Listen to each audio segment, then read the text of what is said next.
Evening, everyone. We should be live and streaming. Welcome to Apokalupsis Historia Live, a channel all about uncovering the secrets of the past and dispelling enemy enchantments.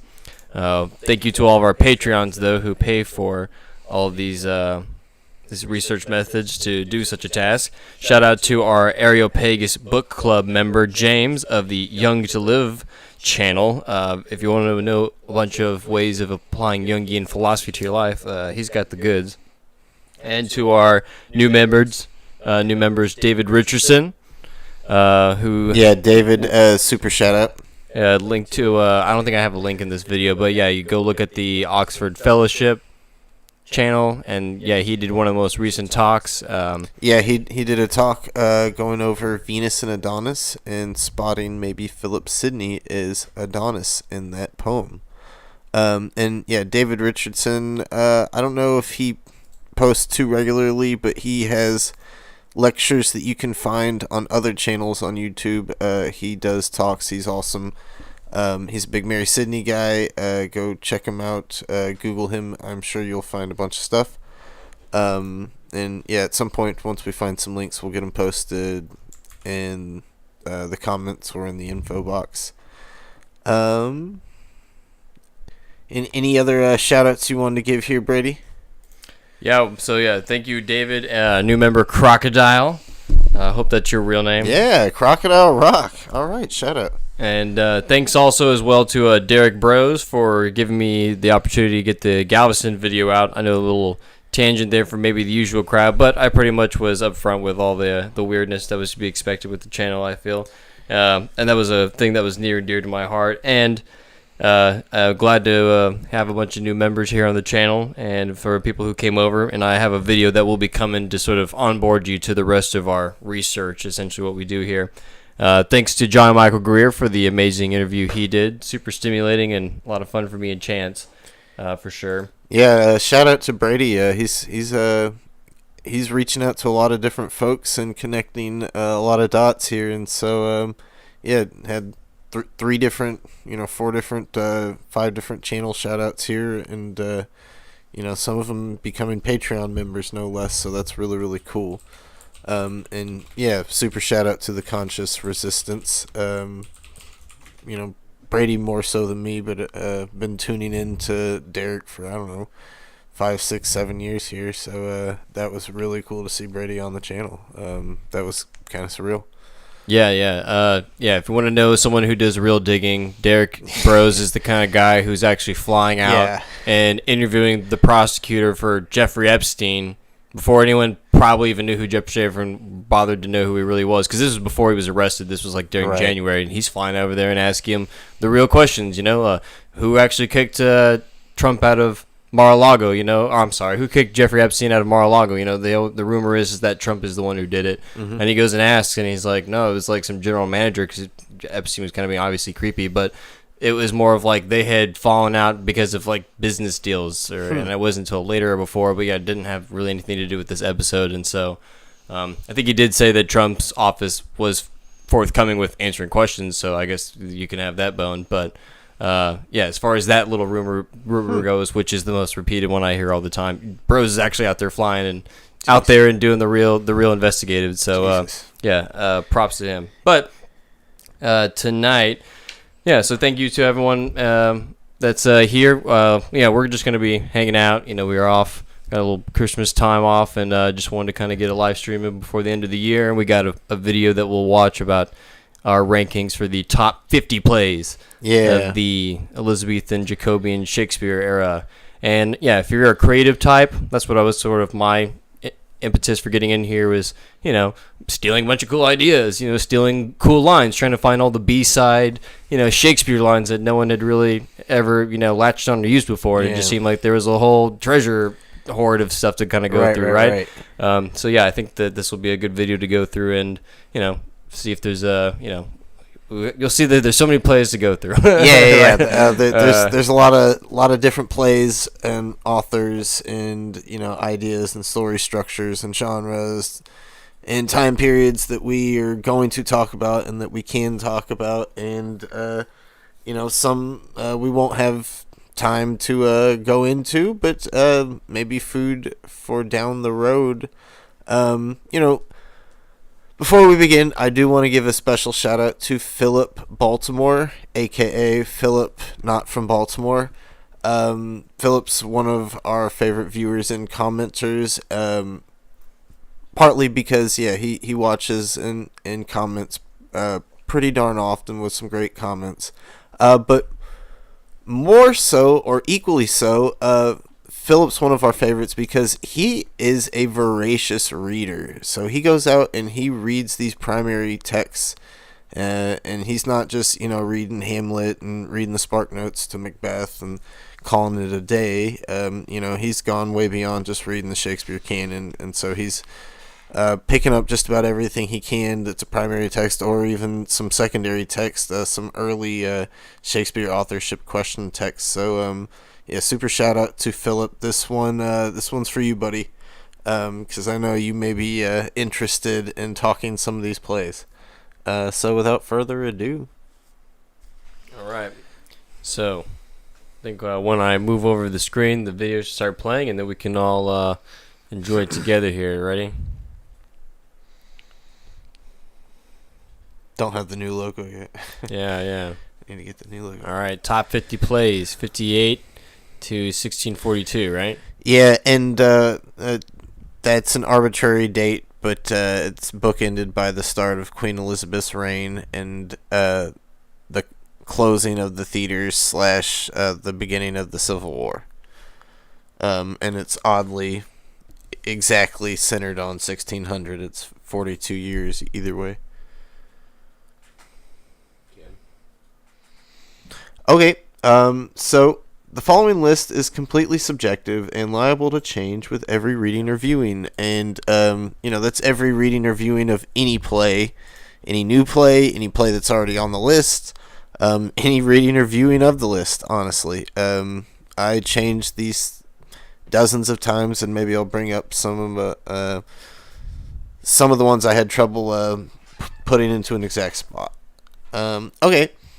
This is a lengthy list, so we'll try not to spend too much time on each play. We're doing this as a live stream so we can spend a little more time and not just have to do each slide exactly as each slide says. I wanted to really get a chance to kind of talk about some of these plays.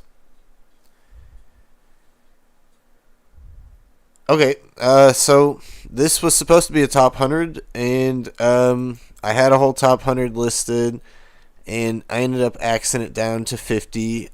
One, for the viewer's sake, so that we can, get our feet wet, get acquainted with some basic big names, but also because I need to go back through some of those plays and reread them, because I don't feel like I have a fair or thorough grasp of some of them.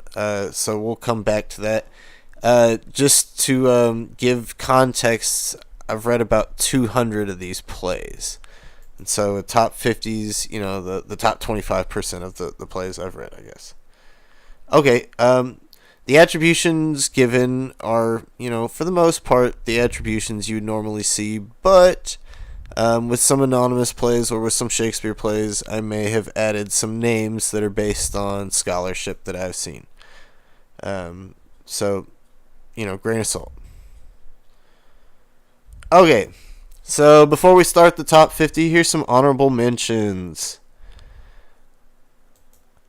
Okay, we got Epicene or Epiqueen. I've never been quite sure how I'm supposed to say that.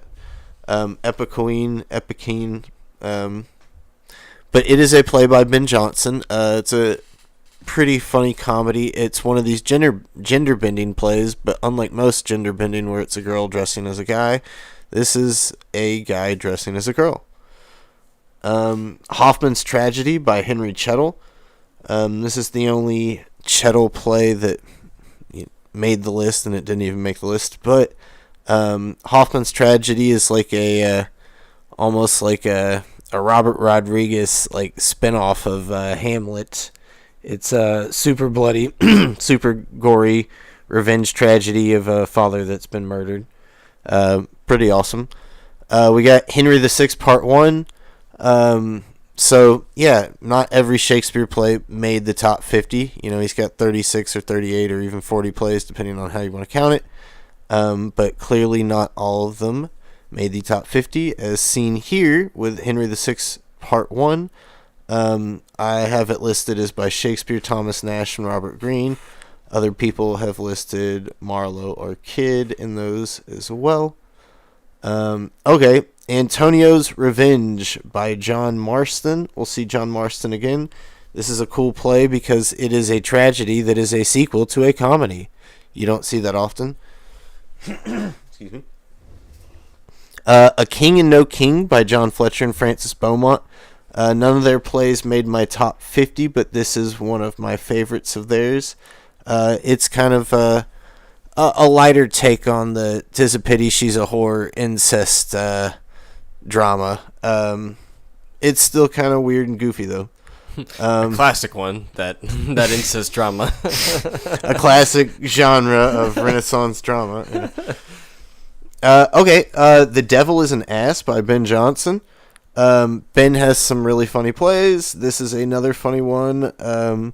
It's one of his late career plays, like Epicene and some of the ones you'll see on the top 50 list are sort of in his prime and his middle career, but Devil is in his late career. Sir Thomas Wyatt by Thomas Dekker and John Webster. We don't have this play as it should be. What we have surely is a bootleg or bad print of some sort, but even with what we have, it's still a great history play that merges together probably two plays, and it has Lady Jane, who becomes the 9 Days Queen, and it also has Sir Thomas Wyatt and his insurrection, and it kind of merges them all together with the whole coming up of Queen Mary and all that, and I don't know, it makes for a pretty awesome history play. The Tempest by William Shakespeare. Like I said, we have another Shakespeare play that didn't quite make the top 50. I know a lot of people would probably have The Tempest in the top 50, surely. But as you may have seen an episode of ours earlier where Brady and I talk about The Tempest, it's a cool play, and I enjoy the comedy scenes, and Prospero's a neat character, and some of the magic stuff's neat, but the plot itself is not really what's interesting. There's a lot of other aspects to it that are interesting, and like the weird rabbit holes with the Mother Bombay stuff, and the John Lilly plays, and the Michael Drayton stuff, and a lot of other weird stuff to kind of have fun, different contextual view of it, but that's not so relevant to like the plot. But spoiler alert. That play itself will be leading into that video I alluded to earlier. "O Brave New World." That will be the teaser for the video I will be doing next. Okay, cool. Let's see, The Revenger's Tragedy, which if you go pick up the Mermaid's copy, the Mermaid's edition copy, it will be printed by Anonymous, but several scholars have called it Thomas Middleton's, and before that it was called Cyril Turner's. I went ahead and just said, hey, let's call it both for now. Okay, The Lover's Melancholy by John Ford. Some more John Ford plays will make this. That was a tragicomedy.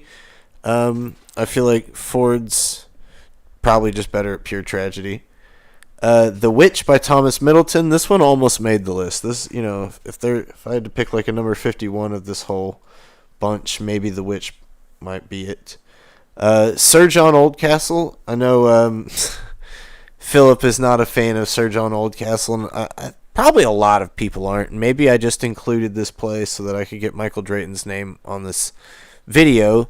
But as bad as you hear Sir John Oldcastle being, it's nowhere near as good as Henry the Fourth, or Henry the Fourth Part 1. No, of course it's not as good as Henry the Fourth Part 1, or Henry the Fourth Part 2, or Henry the Fifth, which John Oldcastle is supposed to be the same character as Falstaff, right? Which they made fun of him so much that he had to get changed into Falstaff because he was originally called Oldcastle.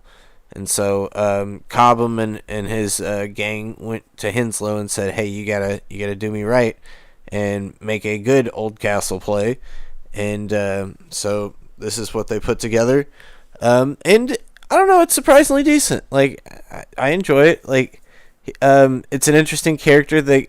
There's several like people in the play named John, so there's all these different foils of people named John that are all kind of like interesting foils against each other. And I don't know, there's like two different villains that are both named John, and then there's a good hero named John, and then there's a weak wannabe hero named John. And so I don't know, it's interesting.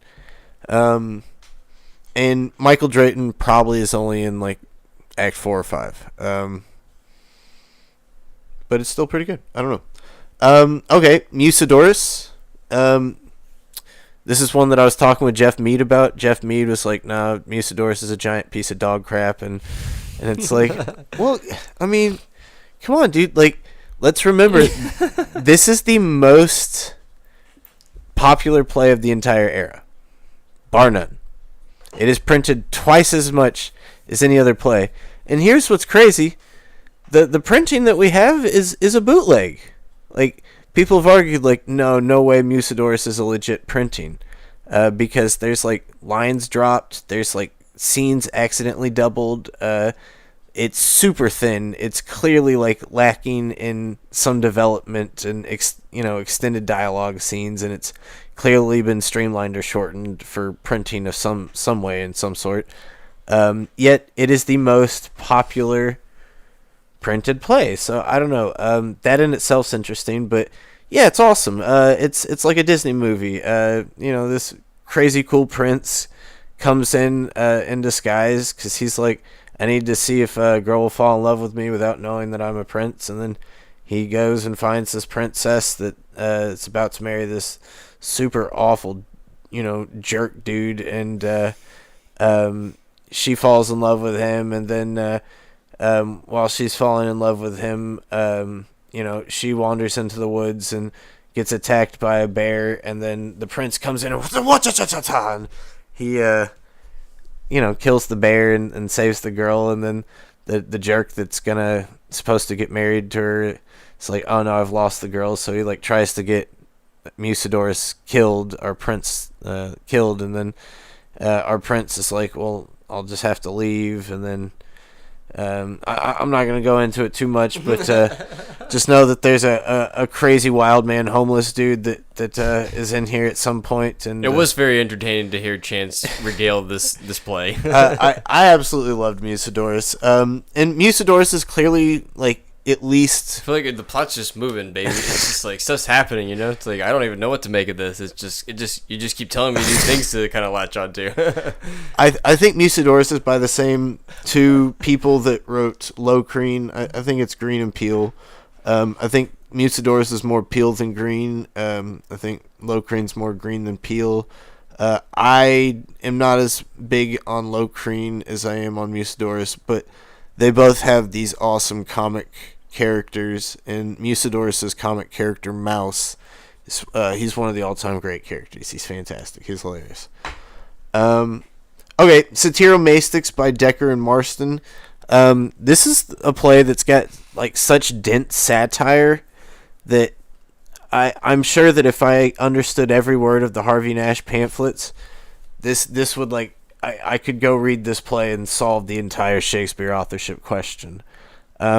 But I don't know how to do that. So I just read this and I'm like, oh wow, look at those words. Those are big and cool and neat. And so I don't know. This one's one that I think is super slept on, especially because people like to paint Thomas Dekker as this kind of simpleton who writes real colloquial, folksy dialogue. And I don't know, like that Anonymous movie where like literally had Dekker as this buffoon who giggles and this buffoon dandy guy. And no, Satyromastics is on a whole nother level. Let me see. The Maid's Tragedy by Fletcher and Beaumont. This is considered their best play by most people. It's super influential in changing the mode from tragedy to tragicomedy, the dominant mode to tragicomedy, and it is pretty great. But yeah, as great as all these are, none of them made the list. Wow. And yeah, thank you for letting me regale you on some of these, what people may call deep cuts, but these were big plays in their day. Okay, 41 through 50. The Noble Spanish Soldier by Thomas Dekker. And this one is maybe a deep cut. It's from the later 1600s. It is a history tragicomedy. Let's see. Yeah, a tragicomedy set in medieval Spain. This play follows the ambitious Duke Medina, who wantonly lusts for the chaste Maria, who loves the wronged Chirino. It's Shakespearean at times. This play revels in the exploration of the frailty of fidelity and loyalty in a noble court. You good? And yeah, check this one out. It's super easy to read. I read it in one sitting. And this is one that I need to give another reread to. But even though I only read it the one time, it was months, if not years ago, and it still sticks pretty heavily in my mind. Okay, here's some Shakespeare, and I know some people would not include this in the top 50 plays. Some older Shakespearean hats, like, they did not like Titus. A lot of people don't like Titus. Shoot, I don't like Titus in a lot of ways, which maybe is why it's 49 and not number 10 or something. Because Titus is clunky. The language, the dialogue is flat. It's got none of that euphuistic poetic stuff. The history aspect of it is absurd and ludicrous. People argue that this is maybe a satire or a parody. And like, nobody has any real consensus on what the tone of this play is supposed to be. But ultimately, it's, this cynic and gore fest that has a lot of, Machiavellian Shakespearean tropes that you'll see in a lot of Shakespeare stuff, but it also has kind of the madness tropes that you'll see in other Shakespeare stuff. So it's this big hodgepodge of a lot of different Shakespeare ideas and structures kind of ram-jammed into one play. And I don't know, it's oddly one that I find works really well as gateway Shakespeare, because it introduces you to a bunch of those different ideas. You don't have to go too deep into any of it. The language is much simpler, and especially if you're like me, being a high school teacher, teaching high school boys, it's got sex, violence. There's no drugs back in Roman times, but they were drinking. And I don't know, high school boys are like, yeah, that sounds way cooler than Romeo and Juliet. That sounds like infinitely cooler than Romeo and Juliet. And you show them the Julie Taymor movie, you show them a few clips, and it's like, all right, everybody's on board. Shakespeare's awesome. So I don't know, Titus is fun. All right. This Gorefest is a deep dive into the insanity of cynic and tragedy. Brothers fight over an emperor's throne. Evil foreign goths pollute the court. A general is wronged into half madness and revenge. Pie, anyone?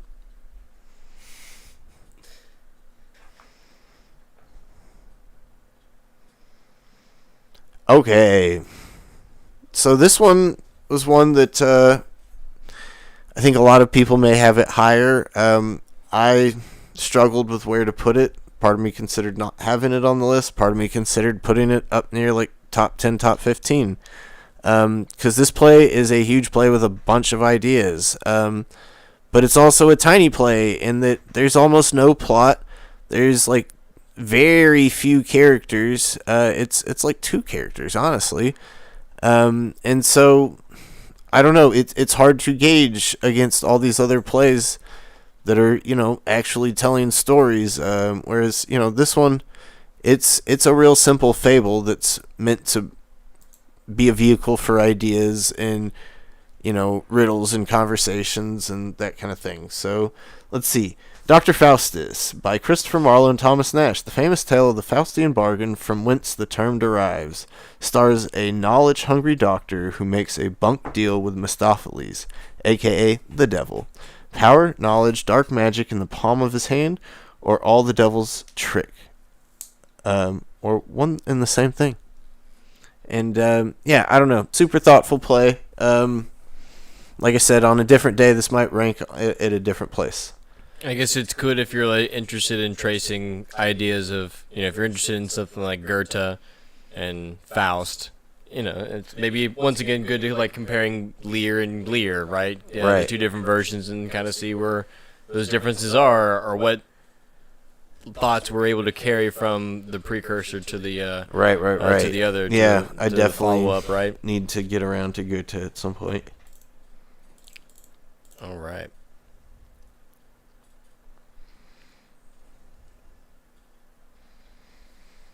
Let's see, number 47. There it comes. Trying to remember off the top of my head. Nope. Okay. First entry by John Marston, The Dutch Courtesan. So this is a comedy, but it is a dark comedy, folks, and it is a dirty, raunchy comedy. This wildly funny dark comedy follows the titular villain, seductress Francisquina, in her attempts to foil the marriage of Fréville and the innocent Beatrice. The play has been seen as a parody of Dekker and Middleton's An Honest Whore. I've seen a lot of people link Francisquina to Francis Carr, which there's many plays that link to Francis Carr, who had all sorts of scandals, and she was a rich guy's daughter who married several people and may have killed some people and all sorts of stuff during the reign of King James. But yeah, John Marston is wildly, wildly funny. Sometimes he's a little difficult to read in that he gets a little choppy or herky-jerky, or sometimes he's making references to things you don't quite understand, whether colloquial stuff or deep-cut Italian commedia dell'arte stuff. But Marston can flex with words with the best of them, including Shakespeare.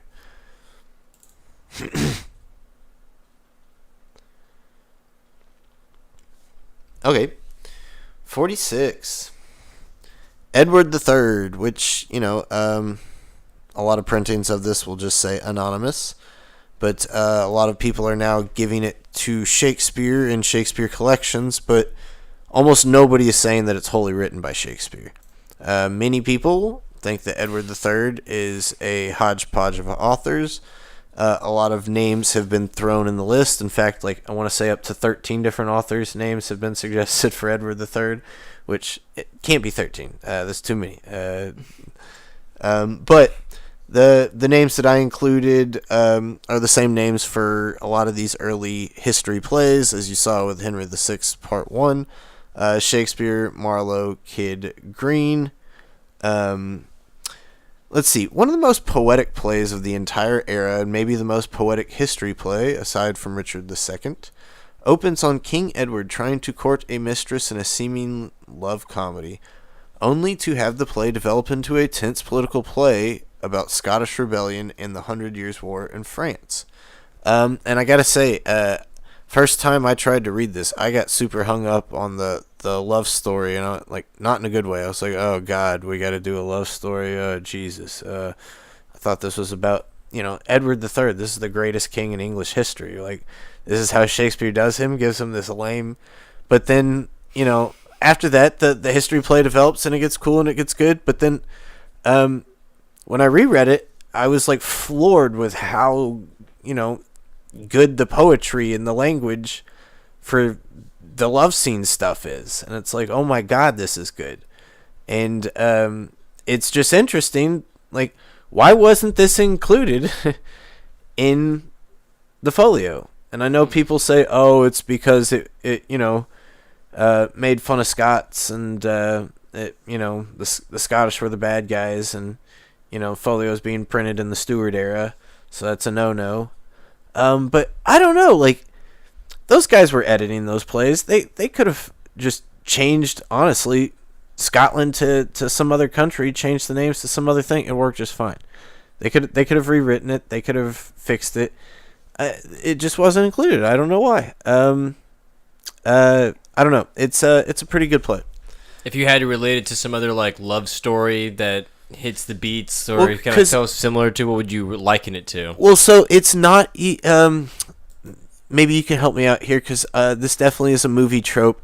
Because it's super badass dude that meets this super beautiful girl, but super badass dude is technically already married, and super beautiful girl is in her husband's house while he's away, but super badass dude he just falls in love with her at first sight, and so he's got to do it, and he goes and he's gonna woo her, and she's not for it because she's an upstanding girl, and at the last minute she may cave in, and that's when he realizes he can't do it. And then there is some movie out there. He goes about his day and goes, and so I feel like my wife would definitely know what it is. I feel like she'd be able to be like, oh, this movie, that's what it is.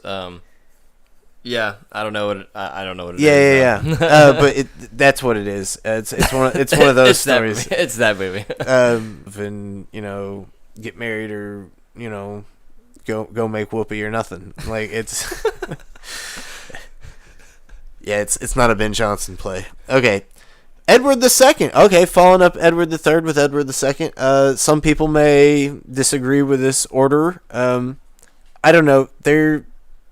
All these early history plays are super similar in my eyes. They're all pretty good. They're good stuff. They relate the history and conflict in an interesting way. But this maybe is the most important, because maybe it's the earliest. Maybe that's up for debate. But maybe it's the best of the early ones, is maybe how I should say it. And it's usually only attributed to Marlowe, but a lot of people have suggested multiple hands. A lot of people have found tons of overlap with Green and Edward II. So I included Green, but there's other names that I can include as well and didn't. But this is the predecessor of Richard II, if not other plays by Shakespeare, because it is an ineffectual homosexual king who lets his ambitious lover corrupt and bankrupt the court until an uprising of Republican-minded nobles finally take a stand. Marlowe's epic history play prefigures all of Shakespeare's history plays, especially Richard II, with which it shares many aspects. So I don't know. Check this one out, guys. This was kind of very important for me in realizing that, like, if we're willing to question Shakespeare, we gotta be willing to question people like Marlowe as well. And turning out looking like that was the right move, because Marlowe's canon is being disintegrated as we speak. Philip said one of his favorite few that he remembers. Okay.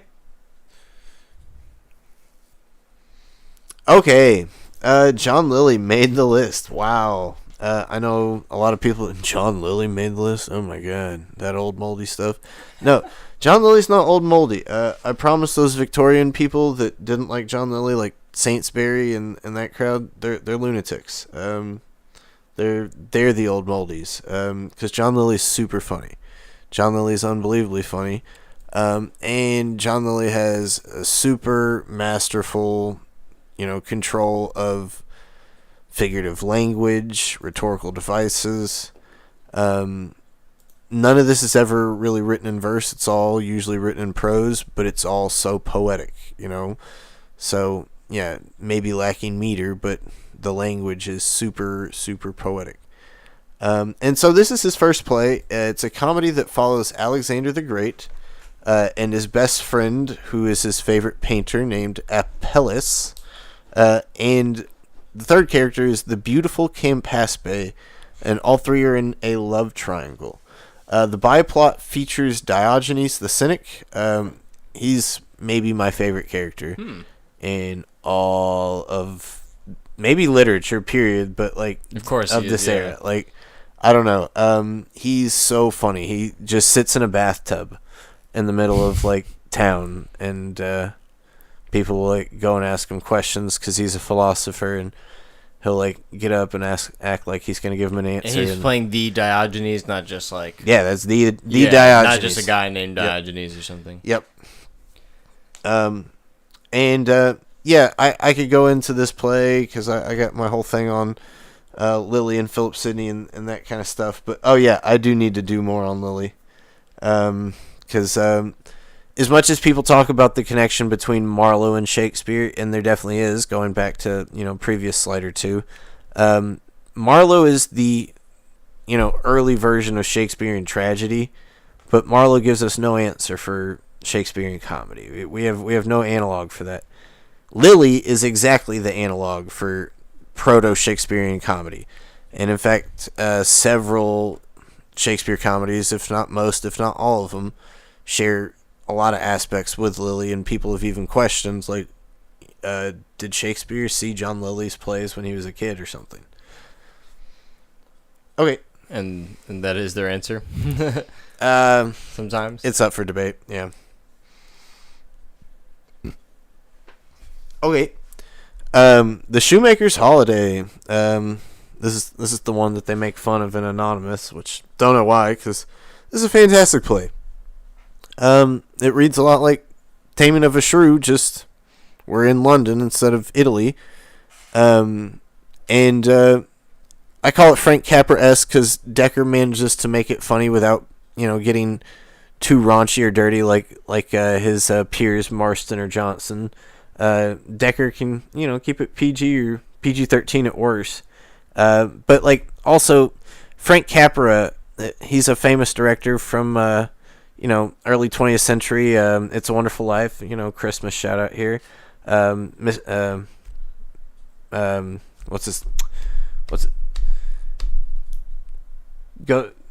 Mr. Smith Goes to Washington. Thank you.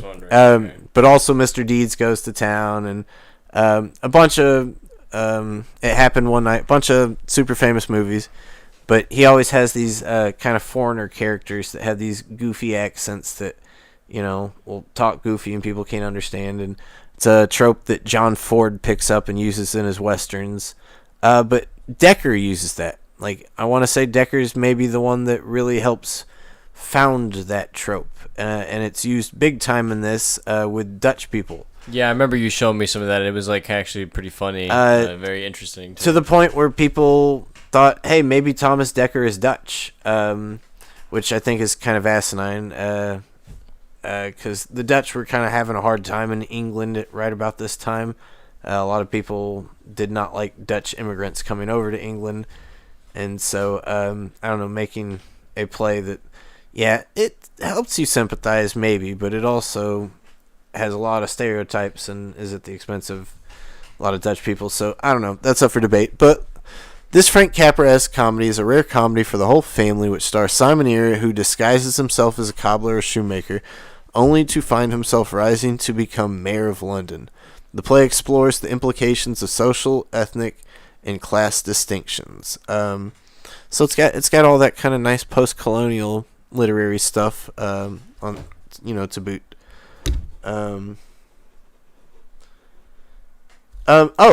Phillips asks, Lilly is better known for his novels, but how does that compare to his plays? In his time, he was definitely just mostly known for Euphues, the first novel, and the second novel was a hit too, but the first one was by far the biggest hit, and he was, in his time and even later, he was mostly known for that, but I personally, if I'm going to read Lily, I read the plays. I would rather read the plays. Euphues probably gives you, more of Lily, but I don't know. His plays have a certain kind of structure that Euphues lacks. So I don't know. Campaspe, Endymion, Midas, those three are really great.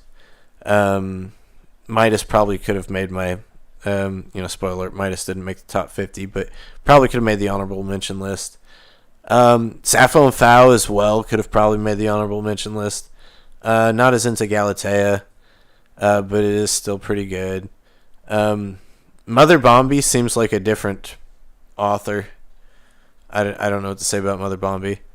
And have not read Woman in the Moon or Love's Metamorphosis yet. Okay. Good question, Philip.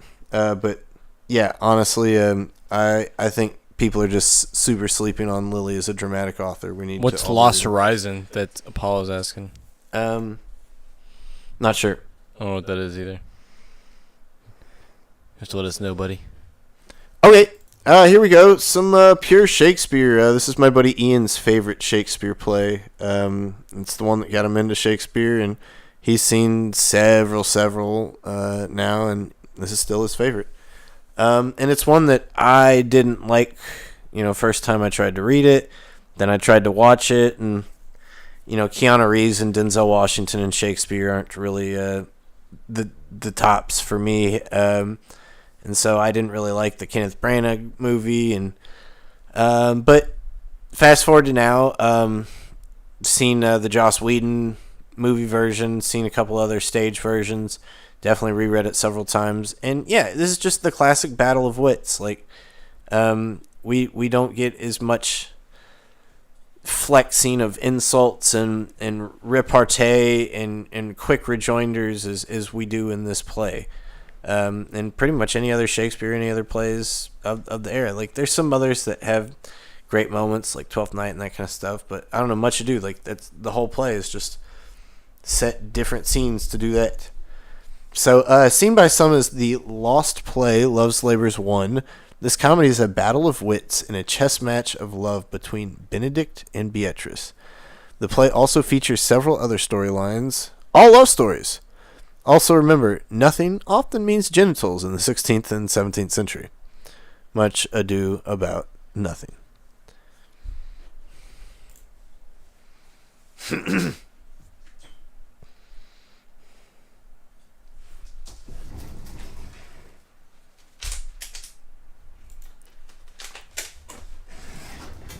Okay. Another Marlowe entry. Number 41, Tamburlaine Part 1. And once again, this one's usually only attributed to Marlowe, but as Lucas Earn's shown, we don't really have a way of attributing Marlowe to Marlowe. And I find the Romp and Stomp Tamburlaine speak to be super similar to George Peele. So I'm going to go ahead and just throw on George Peele's name onto this. We'll see. Okay. Tamburlaine is one of the big plays that changes the whole game, the whole industry, the whole scene. There's before and after Tamburlaine. Tamburlaine launches this whole blank verse as a dominant mode of verse and storytelling, and that's where you get the iambic pentameter, but no rhymes. And it's a super epic play of this meteoric rise of a meager Scythian shepherd to the Genghis Khan-like status of Emperor of Asia or the world. We both love and fear Tamburlaine when we read this play. We love him because his sheer talent. We fear him because his untempered ambition. And this is a part 1, so we don't get to see what happens. Part 2 is about his downfall. Spoiler alert, did not make the list. I find part 1 way more compelling. Part 2 has a little too much morality, a little too much comeuppance. I have too much fun watching Tamburlaine conquer the world. Like it's why Breaking Bad's awesome. You never have to. Up until the last moment, spoiler alert, you never have to see Walt's downfall, right? You just see Walt do awesome stuff. So yeah, and this is that kind of structure, Scarface or Breaking Bad or any kind of great crime story where you have this solo Ubermensch type character rising to the top. This is the prototype in English literature. Based on a real historical figure, whose name is now escaping me. Timurlane. Yeah. Is he a Persian guy? Mm-hmm. Timur the Lame. Philip said, eh. Yeah, and it is a little rompy stompy. That's why it's 41. Okay. Here's a Middleton play that did make the list, and this one, don't be surprised if down the road when we make another version of this list, if it creeps up higher. When I first read it, I was like, okay, this is kind of neat. and then reread it and was like, oh wow, oh, this is masterfully structured. The collaboration, and it is for sure 100% collaboration between Middleton and Rowley. They have to be talking to each other. They have to be aware of what the other is doing, for their two separate parts to work together. And so this is considered by many as the pinnacle of tragicomedy, especially Jacobean tragicomedy. This highly allegorical satire of the Francis Carr scandal, who I mentioned earlier, and the Overbury murder features a chilling main plot by Middleton and a hilarious byplot by William Rowley. Not to be confused with Samuel Rowley, who I should have included on the Dr. Faustus slide because he did additions to Dr. Faustus. But yeah, I don't know. William Rowley's hilarious, and Middleton is so dry, and not dry in a bad way. I mean, like, dry as in, like, you know, dry British wit, black comedy, comedy of manners, satire of, you know, socialites. It's fantastic stuff. Is there a lot of supernaturalness in this play? Just because based on the name, I'm just always attracted to plays that have a sort of magical... This one, not so much. The Witch, yes. This one, it's much more about, like, madness and insanity. Because changelings are supposed to be made, I think, from, like, they're kind of fairy folk that will go and, like, swap your baby out. Yeah. With something that looks similar. So I didn't know if any of that was part of the plot or has any relevance to it at all. It's an allegorical relevance, yeah. Okay, here we go. Though Alden Brooks would disagree, I think Endymion is indeed John Lilly's best play. So at number 39, Endymion. This is Lilly's magnum opus of the dreamer prince Endymion, who falls in love with the moon and is eventually poisoned by his spurned lover Tellus. The play has long been seen as a political allegory for Elizabeth and her court, but no one can agree as to who exactly or what exactly it allegorizes. If you've watched our channel before, you've seen that, you know, I have my own kind of take on Endymion that, you know, falls into the... There's maybe three camps of how to allegorize this play. You got camp number one is that it's not a political allegory, that it's just a platonic allegory, don't look for people. And that's kind of what everybody accepts now. Camp number two, which is what most people have accepted, is that it's about Leicester and Queen Elizabeth. So Robert Dudley, the Earl of Leicester, and Queen Elizabeth. And what people disagree on is who exactly all the other characters are, when this would have been, why Lilly would have been writing it. And then the third camp is that Endymion isn't Leicester, but that it's Oxford. And Oxfordians are definitely big fans of that, and I definitely think that there's reasons and merit to make those readings, but I myself am of the Leicester camp, and I particularly want to make a Philip Sidney reading into some of these characters, and also maybe some Edward Dyer as well on the back of Alden Brooks, but won't go too far into that today, but just know that this is definitely a precursor to Midsummer Night's Dream. It's not a very funny comedy. It's the least funny comedy that Lilly has. In fact, I don't think comedy is the right word. It functions very much like a tragedy that just has a happy ending.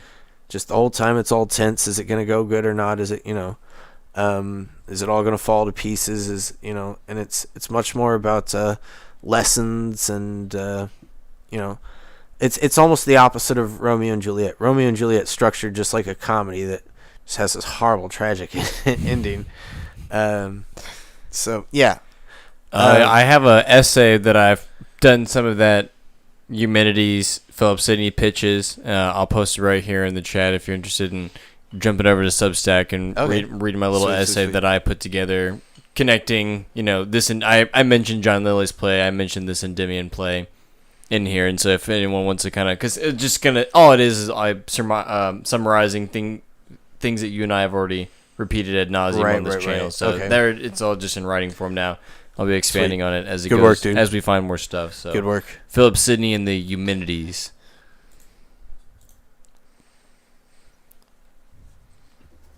Okay.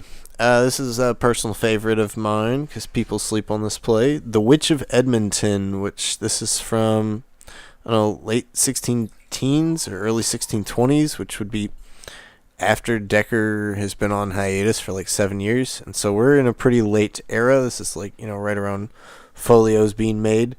The Witch of Edmonton by Thomas Dekker, William Raleigh, and John Ford. As I mentioned earlier, Decker can be really funny. William Raleigh can be really funny. And John Ford is usually not seen as very funny, but John Ford's a really talented writer. I want to say that I screwed up here that John Webster also gets attribution to this play. I will double check that in a second here. Based on a true story, this is an actual true story, this tragicomedy follows Elizabeth Sawyer, who is a marginalized middle-aged woman who is accused of witchcraft. Only after being accused does she actually make a pact with the devil to obtain revenge, if not justice. And so she's not actually a witch. She's just kind of a unattractive middle-aged lady that's single. Cat lady. Yeah, she's literally crazy cat lady. And we mentioned this in the Mother Red Cat video, right? Yes. Because she's a crazy cat lady, she gets blamed for something, gets accused as a witch. She tries to like make a stand for herself. Like, look, I'm not a witch. I'm just a crazy cat lady. Quit, call a spade a spade. And people are like, that sounds like witch talk to me. She's like, God dang it. And so from there, she's accused of being a witch. And like, bad things are going to happen. So she's like, all right, well, screw this. Let me, no double jeopardy. Let me become a witch. And also has a talking black dog. The talking dog is fantastic. Love it. Yep. Zep, shout out. Yeah. Hey, mama. Yeah, so this one could have been higher on my list too. Go check out this play. It's awesome. I wonder, I have to follow up on this true story aspect of this play. I always like those rabbit holes. Yeah, Sawyer shout out too. Yeah, right. Okay, and this one is super similar to Witch of Edmonton. And honestly, it's probably the same set of writers, I would like to say. But it's attributed, when it's printed, it's attributed to Shakespeare and William Raleigh. People doubt that Shakespeare has anything to do with this. I just left his name on there because no one has really ever filled in the blank. Maybe one or two people suggested Thomas Dekker, but I went ahead and threw his name on there because it seems the most sensible. But there's a host of other names that we could maybe suggest for the birth of Merlin. So this is an epic mashup of history, military, politics, fantasy, and absurdist comedy, fused together in a play about the rise of Merlin, Uther Pendragon, the evil Mordred, which covers Brittonic, Welsh, Anglo-Saxon, and Roman history. Earlier I was saying I wasn't a big fan of Lohengrin. Lohengrin's doing a lot of the same kind of stuff too, but Lohengrin's just still so tonally jarring and kind of just clunky mash of scenes. Like, this one actually somehow has these epic, history, political scenes tied with this ridiculous, absurdist comedy about a guy. Like the devil's a main character. And yeah, he kind of just waltzes in on one of the scenes. Yeah, so it's about a dude named Clown. Like, main character's name is Clown, not a clown. His name he's just called Clown. That's just what he's called. And he has a sister, Joan Golightly, maybe is her name. No, Joan Go To It. There we go. Joan Go To It. He's looking for her in the woods. Play opens in media res, and he's like, "Damn it, where's my sister? What has she done?" And he finds her, and she's crying, and she's like, I don't know what happened. And she's pregnant, and it's like, what is? I left you in the woods for an hour. What's happened? You're really pregnant. What's going on? And who's the dad? And she's like, I don't know his name. And he's like, you don't know his name? she's like, yeah, I met him in the woods. Like, you met him in the... Oh, my God. And then so they spend, like, a good chunk of the play, like, looking for the dad, and they think maybe the dad's Uther Pendragon, and it's, like, when they go to, like, talk to Uther Pendragon about it, and they're like... And, like, Joan's like, yeah, that's who it was. And Clown's like, you sure? That guy? Like, that guy seems pretty important. I don't think he would get with, like, all right, okay, you seem sure. And they, like, go ask him, and, like, Uther Pendragon, like, straight up, like, he bitch slaps her. He's like, no, I would never. And like, it's like, oh my God. Like, so it's an interesting characterization of Uther Pendragon. It's like, this is Arthur's dad. We're supposed to like this guy? But it turns out, yeah, that the guy that knocked her up was the devil, and she very quickly gives birth, like that night, and she gives birth to a fully grown boy, who's really not even a fully grown boy. He's like a miniature man, and it's Merlin. The birth of Merlin. There we go.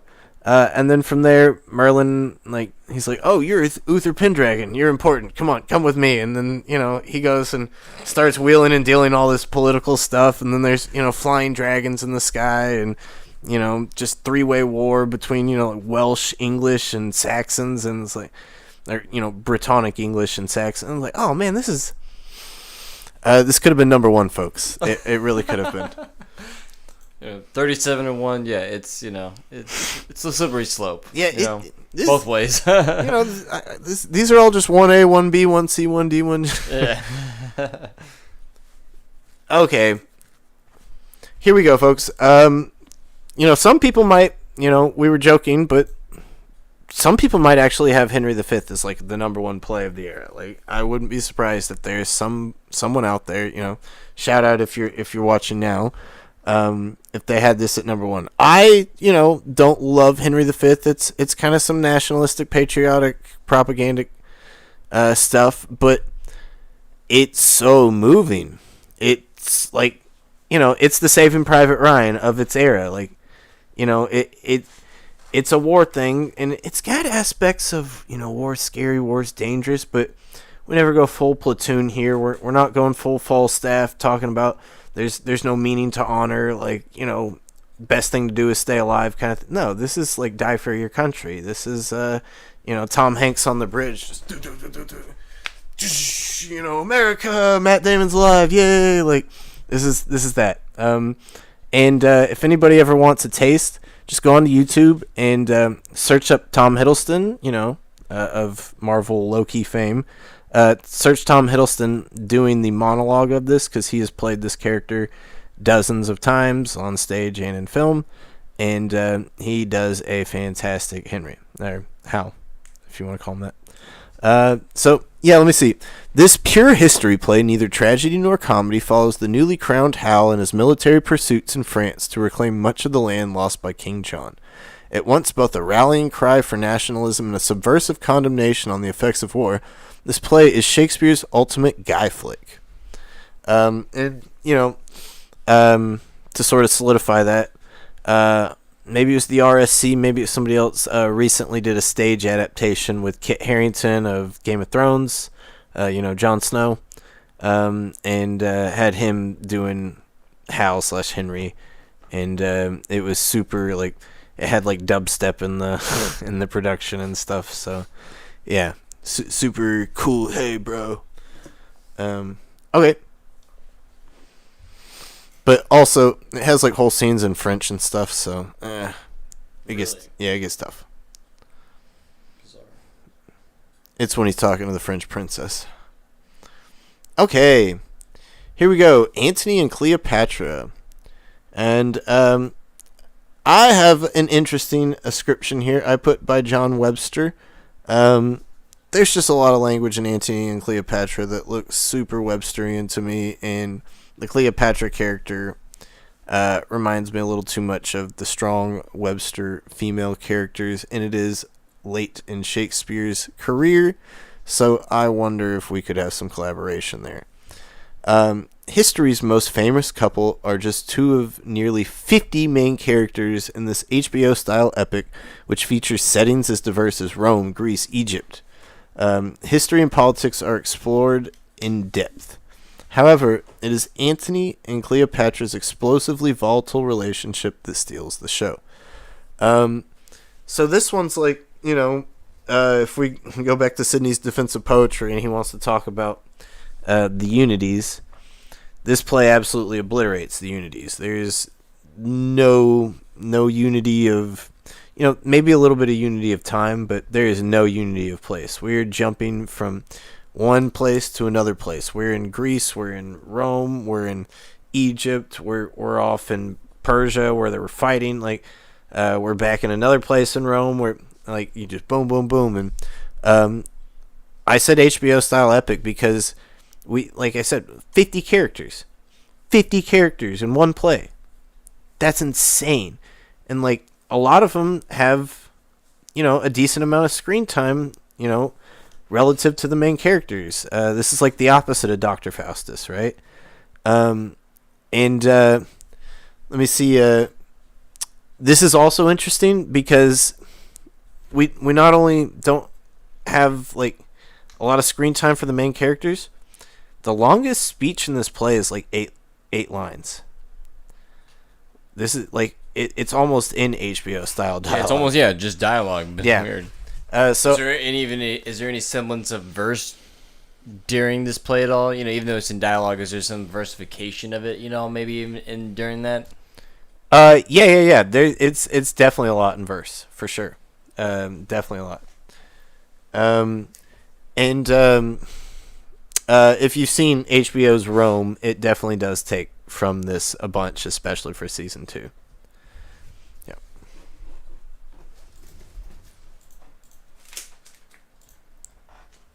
Philip says my number 1 and 2 are the Falstaff movies, especially the Chimes at Midnight movie. Okay, yeah, that's the Orson Welles. That's Orson. Yeah, I still gotta see that. Maybe I'll do that. Ian wants to come in town soon. Yeah, we can get there. Okay. Taming of the Shrew by William Shakespeare, and I put Thomas Dekker as well. Like I said, Taming reads a lot like Dekker's city comedies. Shakespeare is not supposed to write city comedies, so I'm throwing that description in there. Who wrote Taming of a Shrew? People argue about that. Maybe Marlowe, maybe Dekker, and so, yeah. This now problematic comedy is not just a lens into the social norms of gender of the era, but also more deeply about the use of reverse psychology to get intended results. Folks might now call this the gaslit bride. That's funny. Especially in today's post-Me Too movement era, a play about getting an independent woman to quit being independent and kowtow to the will of her husband through, reverse psychology manipulation and, the psychological domination is probably not what people want to see. But it made for hilarious comedy back in the day. I will tell you what. And there's all sorts of other aspects other than just those two characters too. But I won't go into it too much because I want to move on to the next play.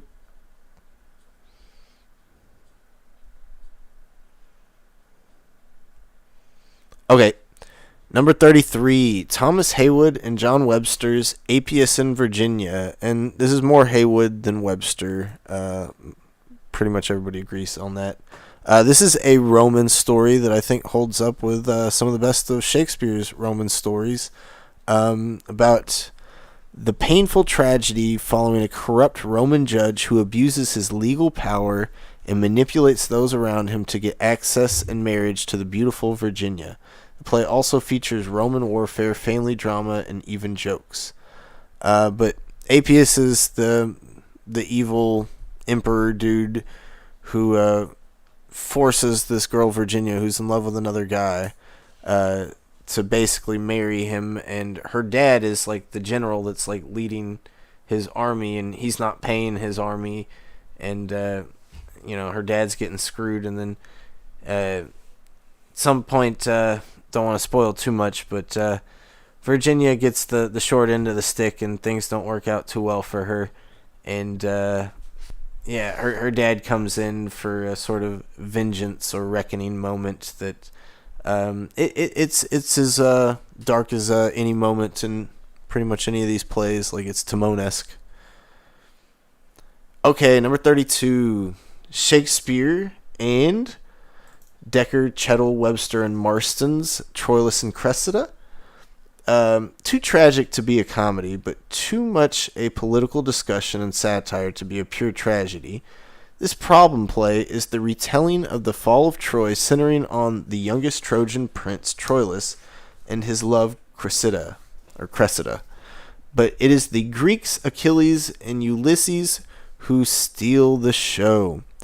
And so, yeah, we go back and forth between seeing what's happening on the Trojan side, and we got this kind of pretty good size of cast of characters on that side, and then we go over to the Greeks, and we got a pretty good cast of characters with Agamemnon and Menelaus and Achilles and Ajax and Ulysses and Tharcides and all these guys over there. But then over with the Trojans, we got Hector and Priam and Troilus, and so it's pretty cool, pretty epic. It's got some comedy, it's got some sadness, it's got some political history stuff. Pretty epic, and I think people sleep on this play.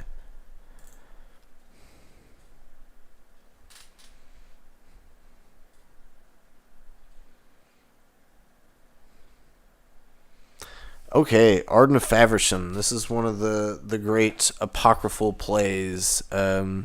Some people consider it maybe by Shakespeare and maybe by somebody else. Maybe it's Thomas Watson. Some people say it's by Kidd. I've never seen Marlowe's name thrown in, but I wouldn't be surprised to see names like that thrown in. But this early, darkly funny domestic tragedy stars Arden, who that's a girl character, who wishes to get rid of her husband. We follow her and other characters of ill repute as they continually blunder in their efforts of murder.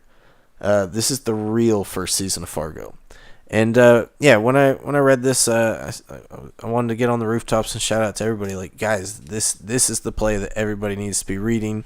We all love our true crime. This is an actual true crime story. I didn't note it here, but this is a true story. This lady Arden actually murdered her husband because she wanted to get with another guy, and she was not into her husband. And she is the stepsister of Thomas North, half sister of Thomas North. I forget exactly. Okay, Philip says, yeah, John Lilly's play is $200 on Amazon. I just finished B.M. Ward's biography of Oxford, so I was sold on buying Euphuist, but I'm not sure about the plays. Do you have an edition you can show? So I went ahead and just picked up the Revels copies. I don't have them here because I'm at Brady's. But the Revels play editions, I just picked up the single copies of each play, and they have it for all of them except for Bombi, and they may even have Bombi and the Woman in the Moon, but I didn't pick those up. But I don't know, just maybe pick up Campaspe. I know you like your bound editions, but that's the best I can do off the top of my head. I'll look into it more, Philip. Thanks. 21 through 30. Okay, getting into the heavy hitters now. The Broken Heart by John Ford. Considered by some as Ford's masterpiece, this creeping, subtle, and intricately plotted tragedy tells the story of Calantha, whose kingdom is being torn apart by intrigue and betrayals. She must choose between love and duty. There is no right answer. There never is with Ford, though. Yeah, and I didn't mention here, but this is also supposed to be largely based on Philip Sidney and Penelope Rich, or Penelope Devereaux. People say that this has influence from the Arcadia and Astrophil Stella as well. So that's super interesting. And Ford seems to do that, where he gives like shout outs to certain people with each play. So another Ford play we'll mention later, he gives a lot of shout outs to Florio. And then another play we'll mention, he maybe gives some shout outs to Francis Bacon. So interesting. Okay, here we go. King John. by William Shakespeare and Michael Drayton. Perhaps Shakespeare's most overlooked play, this history play chronicles 3 episodes in the life and reign of King John Lackland. The fantastically headstrong yet human villainess Constance, as well as the ultimate hero character Philip the Bastard, steal the show from the complicated king. And yeah, this one isn't one central event. It's kind of 3 events that are loosely, if not clunkily, kind of webbed together, but somehow it makes for one singular arc, and it's kind of fascinating, and watching Philip's character is pretty great. We'll see. Okay, Perkin Warbeck by John Ford. The best non-Shakespeare history play. Perkin Warbeck, a loose sequel to Richard III, follows Perkin, who claims to be one of the lost York princes thought killed in the Tower. He tries to reclaim the throne from the powerful and capable Henry VII. So, I don't know, if you folks have paid any attention to Shakespeare history plays, from Richard II all the way up through Richard III, we cover every king and every king's story, and pretty much every king gets their own play. The only one that doesn't is Edward IV, but he's in Richard III and in Henry VI Part 3, so he's there. But we never really get a Henry VII as king play. Yeah, he's there at the end of Richard III, but we don't get him as king. We don't get to see what crap he has to go through while he is king. This is the play. This is the Henry VII play that any of you Shakespeare fans wanted, because yeah, and we get a Shakespeare Henry VIII play even. So this kind of fills the gap. But it is epic. It is super well thought out. The Perkin Warbeck character is super subtle, but I think very, very interesting. And I don't know, I think John Ford does something very gutsy in that he kind of leaves it open to you to ask yourself, well, maybe Perkin Warbeck is actually the legitimate son of Edward IV. Maybe Perkin Warbeck actually should be king. I don't think you're ever supposed to lean all the way there, because by the end I think you're supposed to think that, Henry VII should still be king, but I don't know, we're never shown that Perkin's for sure a phony. Henry IV Part 2 by William Shakespeare. So this is part of the Hal trilogy and first tetralogy. This play takes a darker turn from its predecessor. As the weight of princedom and old habits begin tearing apart Falstaff and Hal, all while an aging king, Henry IV, loses grip on his kingdom and life. This play unfurls into something that is at once more dark, more epic, more complicated than Henry IV Part 1. We haven't gotten to Henry IV Part 1, spoiler. Maybe it made the list, maybe it didn't. But yeah, this one is, it's a tough play. It's hard to watch. It's hard to watch Falstaff get treated like he does. Okay, here we go. Thomas Kyd makes his appearance. The Spanish Tragedy by Thomas Kyd and Ben Jonson, maybe, and or William Shakespeare. People argue who does the revisions. Sure looks Shakespearean, but we have documentation that says Jonson does it. Maybe they both do it. So this is the revenge play that spawned all of them, and it may still be the best. This is from 1587 maybe. This tragedy of revenge takes place in the Spanish and Portuguese courts, where the wronged father Hieronymo takes revenge for the murder of his son. And we get all the great kind of Machiavellian revenge tropes already kind of fully formed here. And this play is funny, it's dark, it's scary, it's epic. I don't know. This really is that good.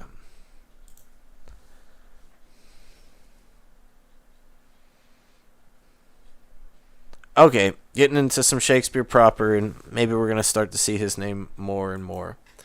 One of Shakespeare's famous gender-bending plays, this comedy puts the witty Rosalind, an orphan princess now dressed as a man to hide from her uncle, in the uncanny forest of Arden, where seemingly anything can happen, even falling in love.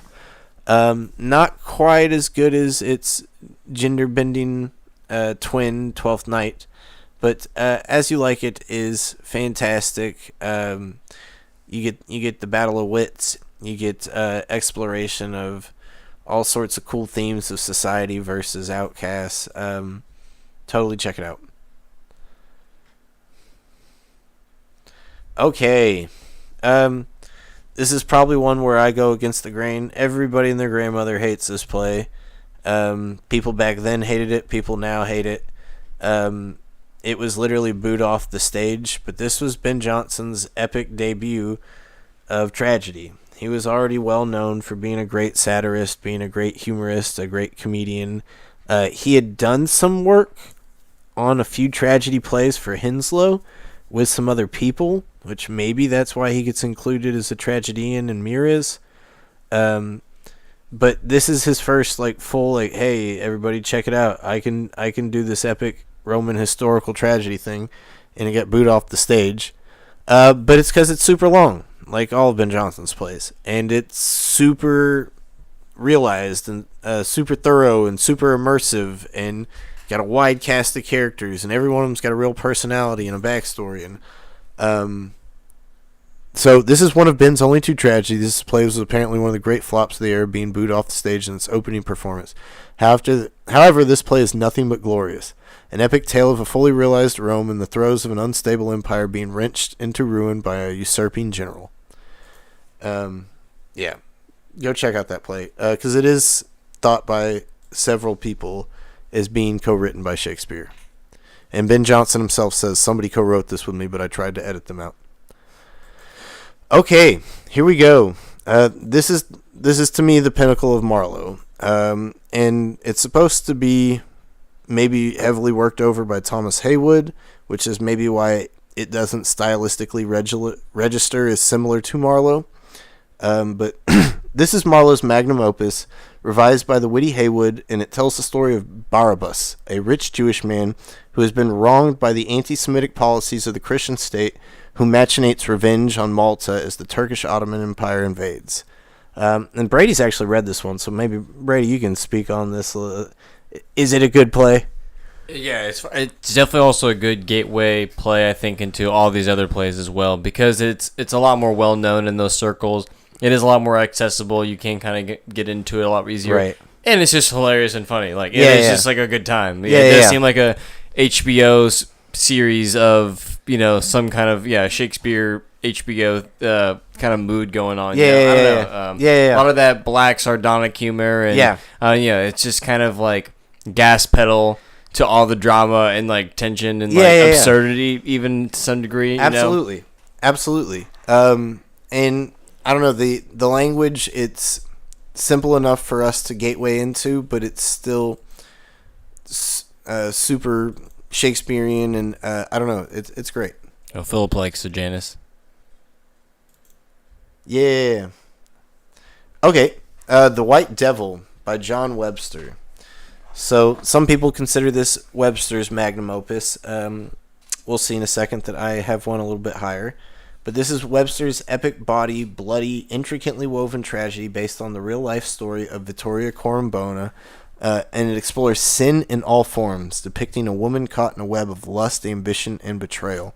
Spurred by her brother Flaminio, she conspires with her lover Bracciano, to murder her husband, leading to a spiral of violence and deceit. And, usually Webster's female characters takes one of two forms. Either have the righteous but sympathetic but wronged woman, the one that usually ends in tragedy, or the super powerful femme fatale character. And Vittoria's like a kind of a hybrid between the two, honestly. So very delicate, subtle work Webster's doing there with this character. Okay, here we go. here's some super Shakespeare proper. And even though this is Shakespeare proper, I went ahead and listed the names in Henslow's diary for the writers of The Fall of Caesar, probably a.k.a. Julius Caesar, because this is clearly part 2 of Caesar. Part 1 of Caesar would be the Caesar and Pompey story, which if you go look in the Henslow diary in the early section when Shakespeare is supposed to be writing for Henslow, we have Caesar Part 1, Caesar Part 2 as plays that he uses. Later on, Chapman is known to be behind Caesar and Pompey, but Caesar Part 2 would be Shakespeare's Julius Caesar, and the prequel to both of those would be Ben Jonson's Catiline Conspiracies, and fun fact, all 3 of those plays were around before any of those authors were writing. So, okay, Shakespeare and Company's famous tale of maybe the most famous non-religious figure in history. This tragedy shows the short reign of Caesar and the unjust but needed conspiracy to bring it to an end. And if you don't have time to read this, go check out the 1953 Julius Caesar, I want to say, with Marlon Brando. I know people think this is crazy, but Marlon Brando's Antony is like, that's a sight to behold. It really is pretty freaking great. So check it out. Yeah, for sure. All right, 11 to 20. Getting there, folks, and thanks for sticking around if you're with us live, and if you're watching this on a later date, thanks for making it through this far. Trying to keep this under 2 hours, definitely. Okay, A Woman Killed with Kindness by Thomas Heywood. This is definitely Heywood's magnum opus. It is darn near Shakespearean when you read it. It is beautiful to read. And it tells the heartbreaking tragedy of a woman who dies of shame, literally dies of shame, after enduring the undeserving kindness and forgiveness of her husband after she has committed adultery with another man. Super, super interesting inversion of Arden of Faversham, if you think about it that way.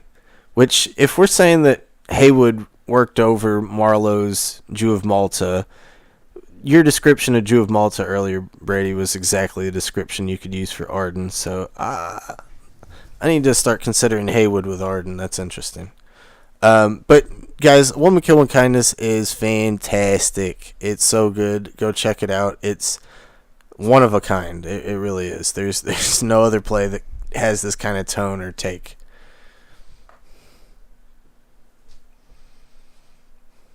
Okay, here we go, folks.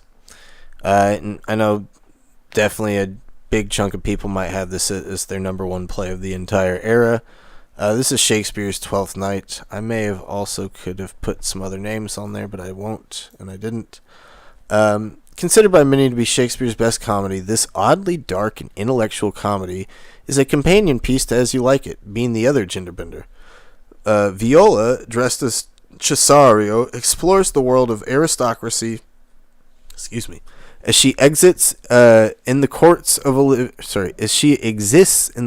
Olivia and Orsino, love entanglements abound and ironies galore. We've discussed Twelfth Night many times as a Shakespeare authorship question play. It's definitely a big part of.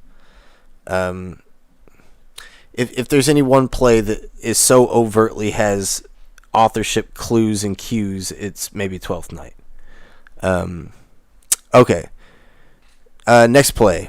Number 18, Merchant of Venice by William Shakespeare, and some think maybe Thomas Middleton. And I just want to throw John Webster's hat into the ring as well. A companion piece to Marlowe's Jew of Malta and the ultimate Shakespearean problem play. This comedy is anything but funny. It wants a mix of gripping courtroom drama and guy gets girl rom-com. It is also a bizarrely accurate lens into the long and problematic history of anti-Semitism in Europe and England and Western civilization as a whole, honestly. And this is another one. If you don't have time to read it, go check out the movie version with Joseph Fiennes, Jeremy Irons, and Al Pacino. Al Pacino steals the goddamn show. It's unbelievable. But he can't find Richard. No, don't let him do that. All right. Coriolanus, shout out to Jeff Mead. by William Shakespeare, and I'm sure he'll hate this. John Webster. I went ahead and threw on Webster with a lot of these late Shakespeares. The greatest of all Roman plays, Coriolanus is the ultimate discussion in political theory. The titular general's military successes help him rise to consul against his will. Opportunist tribunes puppet the people and Coriolanus against each other, which may ultimately backfire and lead to the destruction of Rome. And another one that, if you don't have time to read, go check out Ralph Fiennes' one where he stars and directs. That may be one of the best Shakespeare film adaptations you can watch. And Gerard Butler is surprisingly decent. The 12th Night film with Helena Bonham Carter. That one is pretty darn good. I like the guy that does Toby Belch in that especially. The only thing that breaks that is I did not like the girl that played Viola, and didn't like the voice she affected for Cesario. It didn't make her sound any more like a man. It just kind of sounded silly. Okay. We're getting into some big names now, right? Romeo and Juliet, which is sweeping Broadway right now, with Sam Gould's adaptation for Zoomers. My buddy Ian went and saw it and had rave reviews. So if you're ever in Broadway, probably go check that out. Okay. Yeah, this could have been number one for a lot of people. That goes without saying. It's possibly now the most famous play of the entire era, if not just the most famous play in all English history or literature. This classic tragedy of star-crossed teenage love displays some of the heights of Shakespeare's poetical sonneteer language, as well as a surprising amount of action and comedy. And like I said earlier, this play is kind of structured like a comedy. The whole thing's kind of people missing communications, people having these kind of super Italian influenced character tropes and that kind of stuff. It's all in there, for the first, act or two, you are just laughing, really. And then, yes, somehow everything just, while you're laughing, it all falls apart and unravels, and that's kind of the magic of that play. But as great as that love story is, it is not the greatest love story tragedy to me. There is a man named John Ford who is accidentally printed as Shakespeare, or purposefully printed as Shakespeare, in 1612 with a poem called A Funeral Elegy. Yeah, if you can get accidentally printed as Shakespeare, you're probably pretty good at what you do. And this is his best play. You could make an argument this should have been top 10. Only Ford's magnum opus can unseat Shakespeare's Romeo and Juliet as the ultimate love tragedy of the era. Long forgotten because a taboo title and subject, this play depicting the doomed love of a capricious but isolated brother, Giovanni, and his beautiful and talented sister, Anna, is an absolute heartbreaker. Fun fact, in the play, Giovanni's last name is Florio. So our main character is named Giovanni Florio, which is... The heck? Exactly Florio's name. And it quotes... What the heck? Liberally, absolutely liberally, from both first and second fruits. And people have suggested that maybe Florio, as well as some other people, may have had an affair with Queen Anne.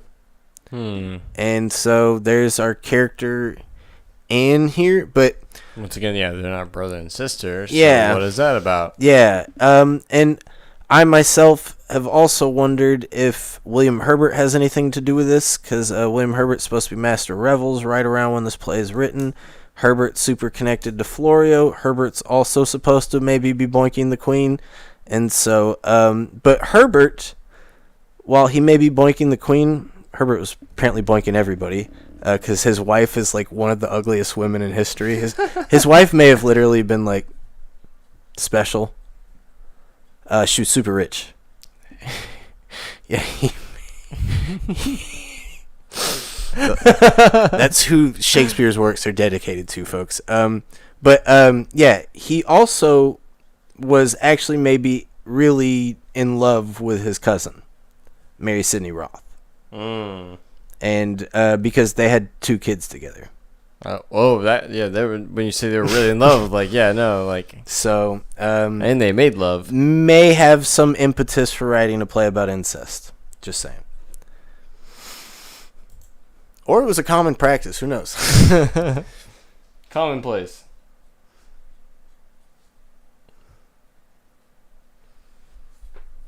Okay, Timon of Athens. Here we go. And this is our current book club book of the week here. Shout out to James. Shout out to Ian, who this is probably Ian's favorite tragedy. This simple story of a man who had it all, losing it all. A tragedy that explores the themes of loyalty, society, greed, and vanity. Timon begins as a staunch believer in the status quo and ends as the ultimate rogue edgelord. Shakespeare never had so much fun with insults. And this is one that's absolutely slept on, and it's one that I think needs to have a little bit of a revival. People slept on it because it's thought to be an unfinished play. It has some problems with the verse metrics. There's scenes that don't quite make sense. Characters kind of pop in and out here and there in a few occasions. But all that aside, we've been discussing in book club if it really is that unfinished, if these things are that haphazard, because they seem to actually maybe give meaning to the play. And that, I don't know, regardless, this play, it's having super interesting conversation, and it's bringing about in a very, very clever kind of fable way. And we're going to see a development in language in this play big time with, Shakespeare and plays in general. Like, Shakespeare's going to go to a level that he's not gone before. Both in tone and diction. And speaking on the perhaps inconsistencies with the editing quote maybe of this play, right? That Middleton may have finished up this play or did some parts of it. You can go watch our video that we already did on Pale Fire, where Pale Fire is a quote from Timon of Athens, and that maybe Pale Fire by Vladimir Nabokov is also commenting on some of this editorial sort of extra handness in writing itself, or what are there traces that can we find, or and all that stuff. Okay, Ben Jonson, and this is a big time favorite of mine. It's considered a tragicomedy. I read it like a comedy, but it's a tragedy because the bad guy doesn't win, but I mean, it's not really a tragedy. Like, the bad guy's not supposed to win, but the bad guy is the main character, and that is who you're rooting for. So one of Ben's two perfect plays, and I do call it perfect. Like, this play is just, it's flawless. It's long, so heads up. Like I said, all Ben's plays are long, but it's beautiful. And so Volpone is an allegorical tragicomedy filled with characters who are based on Animalian archetypes. So like a crow or a fox or a bug, like a parasite, or those kinds of things. Symbolically represented by their names, the titular character Volpone, or the fox, schemes his way into never-ending riches until he kind of undoes himself. So this is, basic medieval kind of fable story, expanded into this epic Italian tragicomedy. Okay. Lust Dominion. If we had made this video 100 years ago, it would say by Christopher Marlowe. But today, because of good scholarship, we've gotten past that ridiculous solo authorship stuff, and we've realized that this is by Thomas Dekker, William Houghton, John Day, and John Marston. So that's four authors, and it was probably originally written by Dekker, Houghton, and Day, and Marston totally worked it over into its final state, and we see evidence of that in the Henslow Diary. So the tragic undoing of the Kingdom of Spain amidst a succession crisis, starring the lead villain Eleazar, who at one point is referred to as Eleazar, the Negro King of Spain, and that is like just one of the most gnarly, like, Tarantino moments in all of Renaissance literature. because his henchmen are supposed to do this murder, and they're not going to go through with it, which is a classic moment in Richard III as well, as sort of as well as in Macbeth. Yep. Yeah. And they're like, no, we're not going to go through with it, and but they're black dudes, right? And they're working for Eleazar, who's literally a black king. He has usurped the Spanish throne as a black guy, in Shakespeare times, right? How epic is that? And they're like, dude, I don't think we want to do this murder. Let's just quit working for him and go back. And they're like, and then someone's like, but if we do it, it'll be Eleazar, the Negro King of Spain. They're like, yeah, all right, let's do this murder, baby. And it's like, I don't know, dude, that's so for lack of better terms, gangster, right? I think this should be playing on American stages. Maybe that wouldn't hit as hard in Britain, but I can tell you from the kids that I've taught, this would be their favorite play of all the Shakespeare era, by far, bar none. Othello's great, but Yeah. It's the Oxford biography attribution to Othello. You're not really sure if you want to give them that, Yeah, you don't know if you want to root for, whereas, obviously he's not going to win because he's the bad guy, but man, is it fun. So at times, a Machiavellian manual of manipulation, at others, the proto-iteration of a badass blaxploitation film. This may be the most overlooked play of the entire era. And it is. This is the most overlooked play of the entire era. Because it doesn't have that nice solo authorship, nobody's putting this on. It might have been better off had it just gotten Marlowe's name. People would say, oh, this is the Marlowe play nobody knew about, and then it'd be popping. Okay, Midsummer Night's Dream by William Shakespeare, and I could put also by John Lilly, because there's so much Lilly in here, it's crazy. Shakespeare's comedic masterpiece of allegory, splendor, and fantasy follows three interweaving plot lines who all come together in the play's climax of Hippolyta and Theseus's wedding. Like Lilly's Endymion, this play is clearly couched in allegory. But what exactly? And once again, I'm of the Leicester camp, so I read Oberon as Leicester, and I read Puck as a Sidney or Dyer figure. And their potions are kind of the pamphlets, tracts, propaganda, plays, letters, that sort of thing. Won't go too far into that now, but this is a play that you can watch an earlier video of ours where we rank some plays.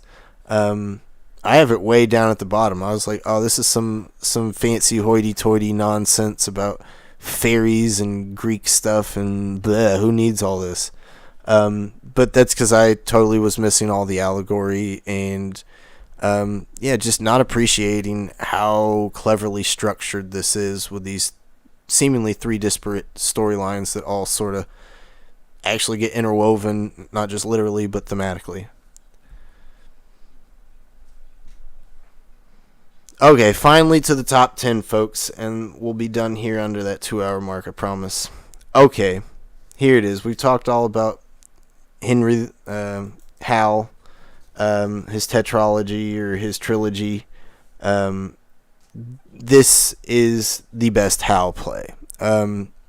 It's interesting because it kind of defies genre. So it's a historical comedy, but it defies conventional era genre and is best defined as a coming-of-age tale of a wayward prince and his gang of misfits rising to the occasion, or maybe not, in a moment of national crisis. I said earlier that Diogenes is maybe my favorite character, but Falstaff is generally agreed by most of the Shakespeare literati as, Shakespeare's best character, and, thus the best character of the whole era. He's supposed to have been so well liked that Queen Elizabeth asked for a play of his own, and so they got Merry Wives of Windsor, where Falstaff's a character in there, but people argue that, that's not the same Falstaff, because this is supposed to be in, 1390 something, and Merry Wives of Windsor is clearly set in 1590 something, so what the heck. Okay, here we go. This is Ben Jonson's top play, and maybe the funniest play of the entire era. So this is the height of Elizabethan or Jacobean comedy. This play follows all the unities. It shows the wily, and so all the unities. So unity of time and place. We're in the same place for the entire play. We're going in real time for the entire play. There's so few plays of the era that follow the unities. The Comedy of Errors is one, but Comedy of Errors, spoiler, didn't make this list. It's not the greatest play. It's kind of goofy and clunky. This play is like mind blowing. It shows the wily conman shenanigans of Doc Subtle, his pal and assistant Face, and their maidservant Doll. The play is at once both faithful to alchemical knowledge and highly critical of the contemporary corrupted state of the art. So, and as we talked about in our interview with John Michael Greer, this play just may be, kind of critical or condemnatory of alchemy as a whole. But as other people have pointed out, it sure is interesting how much Ben Jonson knows about alchemy if he's going to be this critical about it. And as people that have watched this channel know, both Philip and Mary and several other people connected to John Dee are very into alchemy. Baconians, have shown that Bacon dabbles in all sorts of occult stuff, but how much Bacon's into alchemy, I don't know. I'd love to hear people chime in the comments. Me, Brady, and James were discussing that at book club the other day. That said, guys, go check out this play. It's way too funny. Maybe one of my favorite quotes from any play. This maybe says more about me than anything, but at one point, Doc's trying to pull off his con, and he needs to get this guy from this room into another room so he can get somebody else into this room, and he needs Doll, the maidservant, to take this guy into the other room and, keep him occupied. And she's like, how will I keep him occupied? And he's like, I don't know, go freaking milk his epididymis. It's like,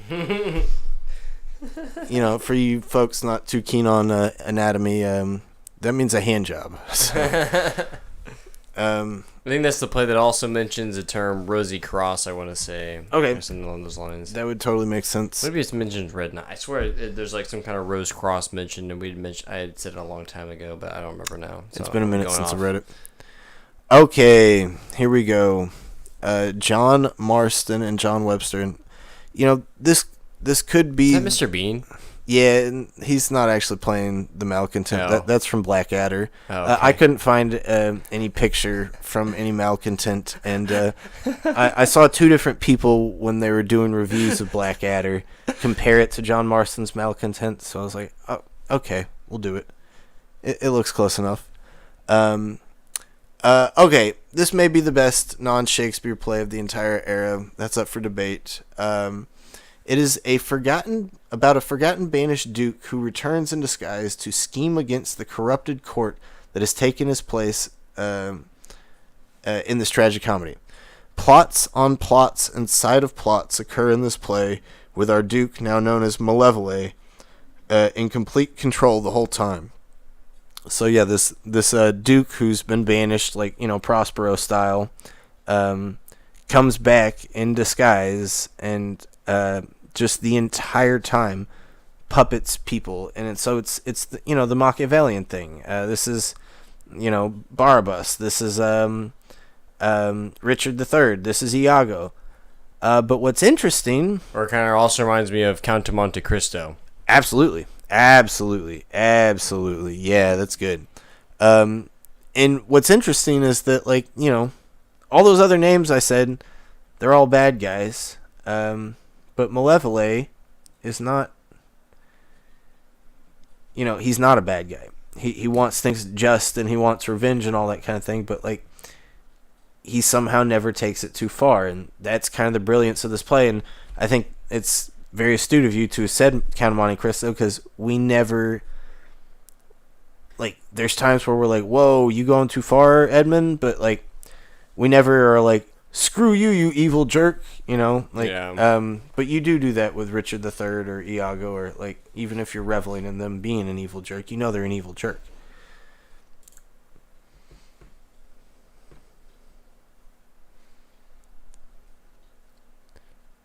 And from here on out, for the most part, these should be pretty famous plays for you guys. Okay, Richard II. This one's a divisive one for folks. You kind of either love it or hate it. If you can get into the poetry and some of the deep cut history, you're going to love this play. But if you're wanting more plot stuff, if you're wanting Machiavellian, psychological, that kind of stuff, this one's not as much for you. Like, really the only character that has any sort of deep psychology in this play is Richard. Everybody else is not flat, but they're thin characters. They're not these super deep characters. The whole thing reads like an epic poem, which is why I've included Shakespeare, Samuel Daniel, and Michael Drayton. Everybody and their grandmother knows Samuel Daniel pops up all over Richard II, but I've gone ahead and added Michael Drayton as well because John Stotzenberg showed there's a bunch of Drayton in there too, and Drayton's the other epic historical poet who is supposed to be buddies with Samuel Daniel, so maybe there's something there. Can you read this? Okay, yeah, sorry. A historical tragedy following the gradual demise of a rightful but unfit king and the rise of his cousin, an illegitimate but just ruler. So we got bad king who's the right guy, but wrong king who's a good guy. Which one's better, which one's worse? Richard is neither the hero nor the villain of his own play, or perhaps he is both. What Richard is surely more than maybe any other character in Shakespeare is a poet. So he's called the Poet King. And yeah, his monologue is beautiful. Go check out the David Tennant version, if I could recommend any. But also the BBC adaptation with Ben Whishaw pictured there. That's also pretty great. Okay, this is it. This is the coup de grace, people. This is, this is why I made this list. This is the best non-Shakespeare play. And, I've gone back and forth. Do I want to pick, Lust Dominion? Do I want to pick Alchemist? Do I want to pick Volpone? Do I want to pick The Malcontent? But if I could get anybody to go read any non-Shakespeare play to prove to them that there are other people as good as Shakespeare, even if only at times, this is the play. It was kind of a goofy adaptation, but a goofy adaptation was just put on in the West End in London. It just ended a few days ago. But it was starring Jodie Whittaker, who's a big-time actress over there in Britain, star of Doctor Who. And some people liked it, but it got mixed reviews. Let's see. Arguably the best pure tragedy of the period, the play follows the title character as she tries to remarry after her husband's death, only to be controlled by her two evil brothers, the Duke and the Cardinal, who conspire to murder her and her new husband and her new family. And so, yeah, it's people. It all hinges on how much you do or don't like this play. It all hinges on how much you can buy into this plot that her super powerful brother, who's the Duke, and her other super powerful brother, the Cardinal, that they could have enough sway to say you can't marry, and that they would have enough motivation to not want her to marry. If you don't buy that, then this play is not going to do anything for you. But for me, it wasn't hard to buy into. I've heard people complain about that, but I don't think it's hard to buy into, especially now as a modern audience looking back and saying, "Oh, they were way worse than we are back now." I don't know. It should be an easy sell. So yeah, go check that play out.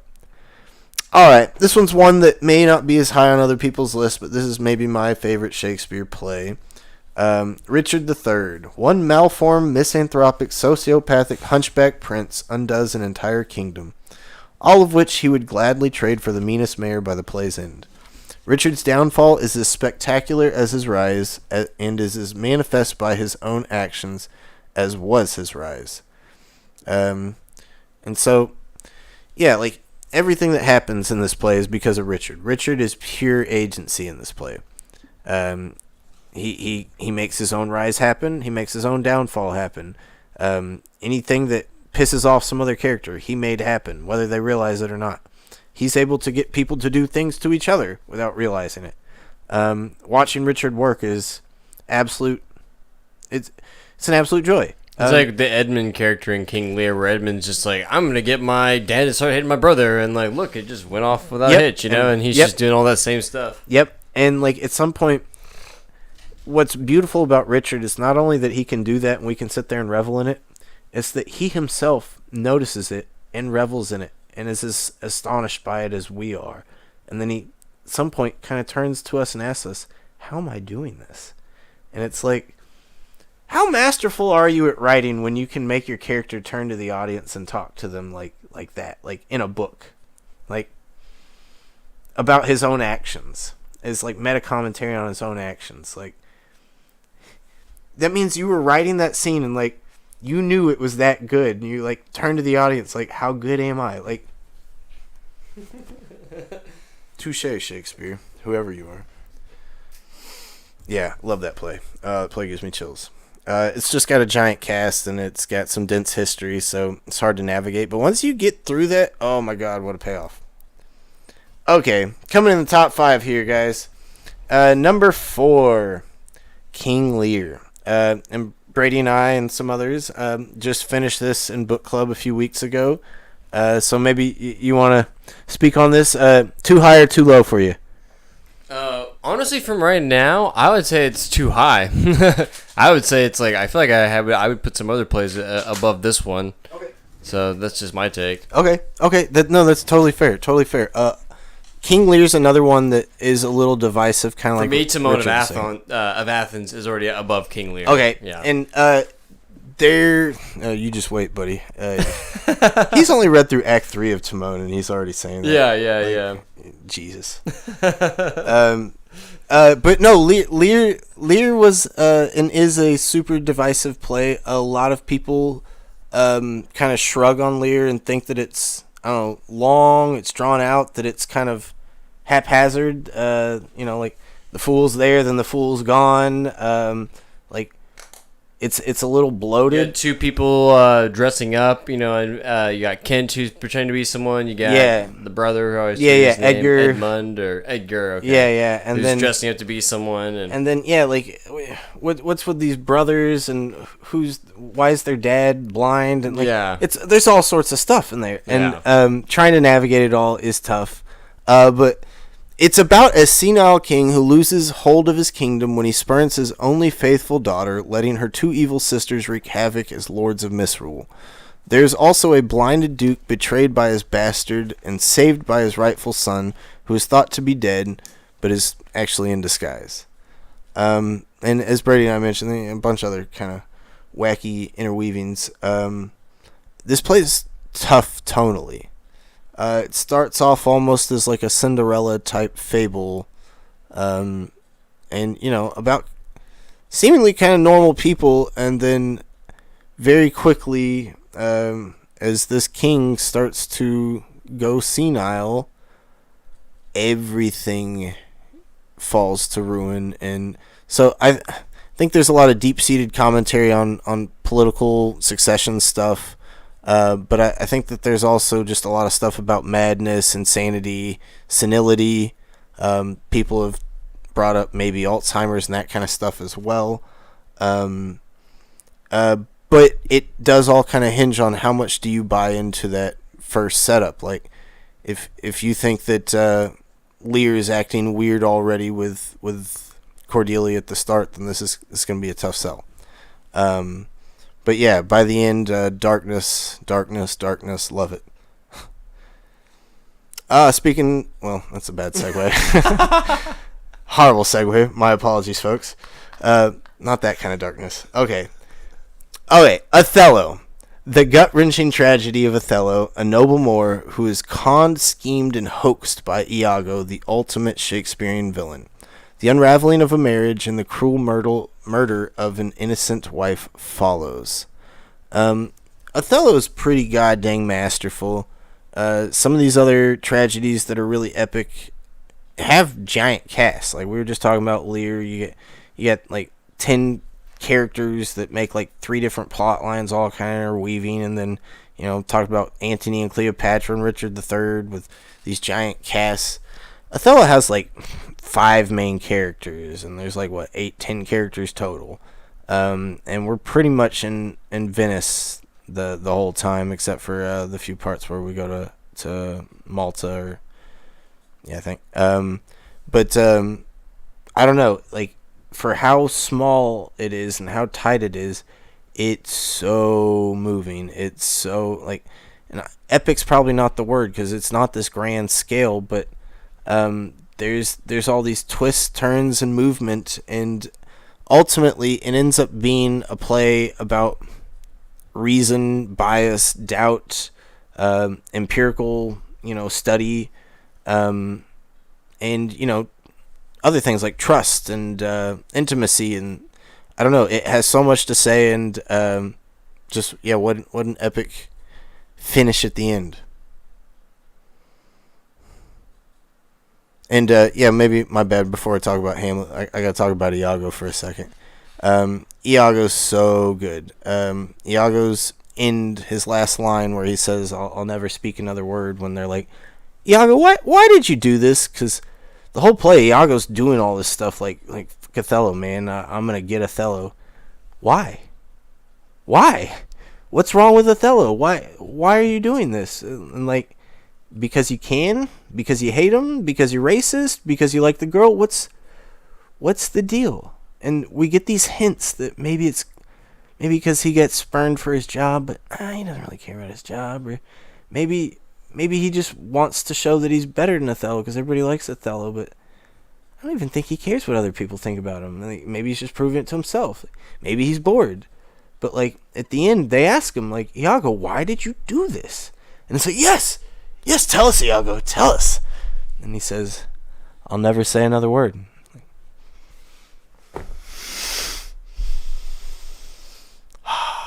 I don't know. Iago's brilliant. It's fantastic. It's so good. Okay, my bad. Here we go. Hamlet, and shout out to Brady here with the Northman, Amleth, the original Hamlet in the picture here. I thought it was cooler than maybe Kenneth Branagh dressed up in some frilly froofy stuff. Yeah. And I don't have to talk too much about Hamlet. I think everybody and their grandmother expected this to be number one, and maybe you've done the math to figure out what number one is at this point, and we'll be there in just a second. But let's talk about Hamlet for just one moment. A tragedy showing a prince's struggle with vengeance, love, and sanity after the death of his father and the marriage of his mother and uncle. Navigating the prince's labyrinthine psyche as he feigns madness while struggling with lethal depression is the ultimate roller coaster. And so people argue, is he faking the madness or is he not? And it's like, well, I mean, obviously there's an affectation, if not a full-on faking, but the thing that you're calling madness, that's melancholy. That's him dealing with depression and to use some 70s, type ideology, he's what's the word when you push it off projecting? Projecting. Yeah, he's projecting it into something else. But yeah, I don't know. Hamlet is another one of these, like Malevolent, this subtle twist, and it's even more subtle than Malevolent, the subtle twist of a Machiavel. Because, the Machiavel should be the character that's seeking revenge and gonna puppet everybody into their doom, and that's what Hamlet's supposed to do, but Hamlet doesn't, he doesn't pull it off like he's Iago or Barabbas or, it all never kind of works, and it never kind of... And is that because of also the paranormal element in the story too? Like, it opens up with a ghost scene, and all that sort of stuff. Yeah. And that I don't. There's not any of that supernatural stuff in like Othello. There's no like prophecy or any of that sort of stuff. No. Sort of anchor somehow providing that little push one way or the other to have that little twist or whatever, right? Because even Julius Caesar, another tragedy. I'm just has the Ides of March stuff. Yeah, and he has his wife sort of freaking out and having dreams and whatnot too. So. Right. And so I think it's a little bit of a red herring. I think that device is put there so that we have that expectation that, beware and that something big is going to happen. But I have a real Kurt Vonnegut take on Hamlet, that, like, Hamlet's all about, like kind of frustrating our expectations, because that's kind of the theme of the story.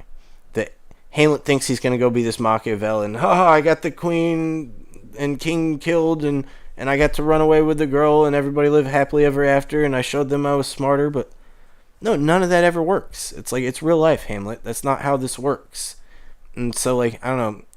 Hamlet has this extra realness to it, despite its heightened language, and that's why people like Bloom go nuts for it. But like, I think that's structurally embedded into the play. That's what the play is about, is being real life. Yeah.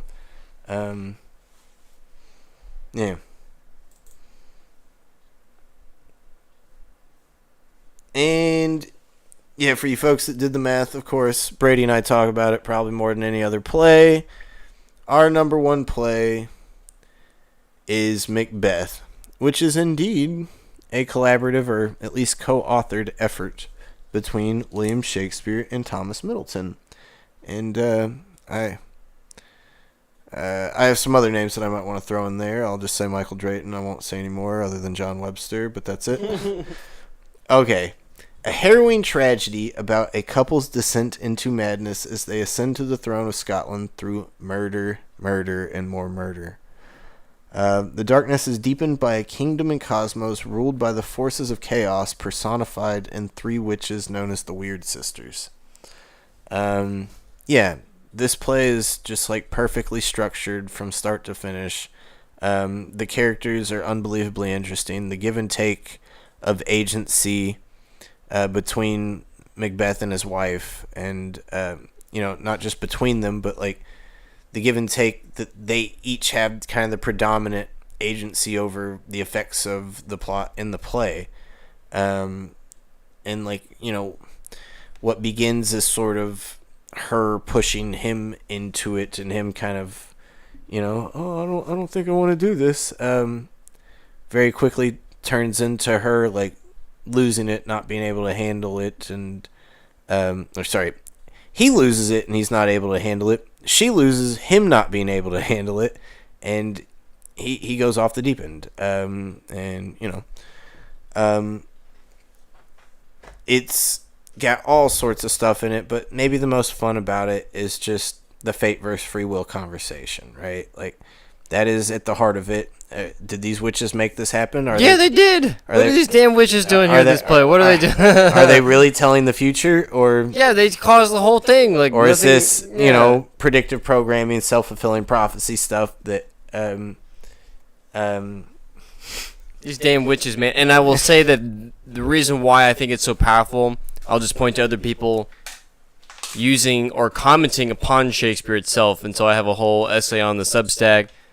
I don't even go into this aspect, but it's well known that Tolkien had so many qualms with Macbeth, and because he's a big old fantasy guy, and so he's just like, well, I wouldn't have done that, I wouldn't have done that. But the point is that it resonated and cut to him so deeply that there are so many aspects of Macbeth in Lord of the Rings, like the woods going to march on the castle, and he's like, well, I'm going to make actual trees go marching. Oh, you're not going to be killed by a man born of woman. Well, I'm actually going to make it a woman, And so you could see where he was even compelled to address or even do his own spin and make his own commentary, or apparently even J.K. Rowling did a bunch of stuff for, prophecy commentary, and said that she was very influenced by commentary about free will and that sort of stuff from Macbeth specifically. Okay. So it's just like, I think that's why I was obviously captivated by it. It's just like, what is like, this is just like a weird, device to use, and and it really does get your brain churning,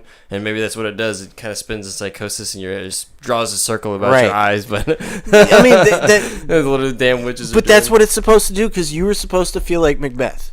So a lot of people compare Macbeth to these other Machiavellian plays, because he is technically this Machiavellian character that's killing his way to the top, right?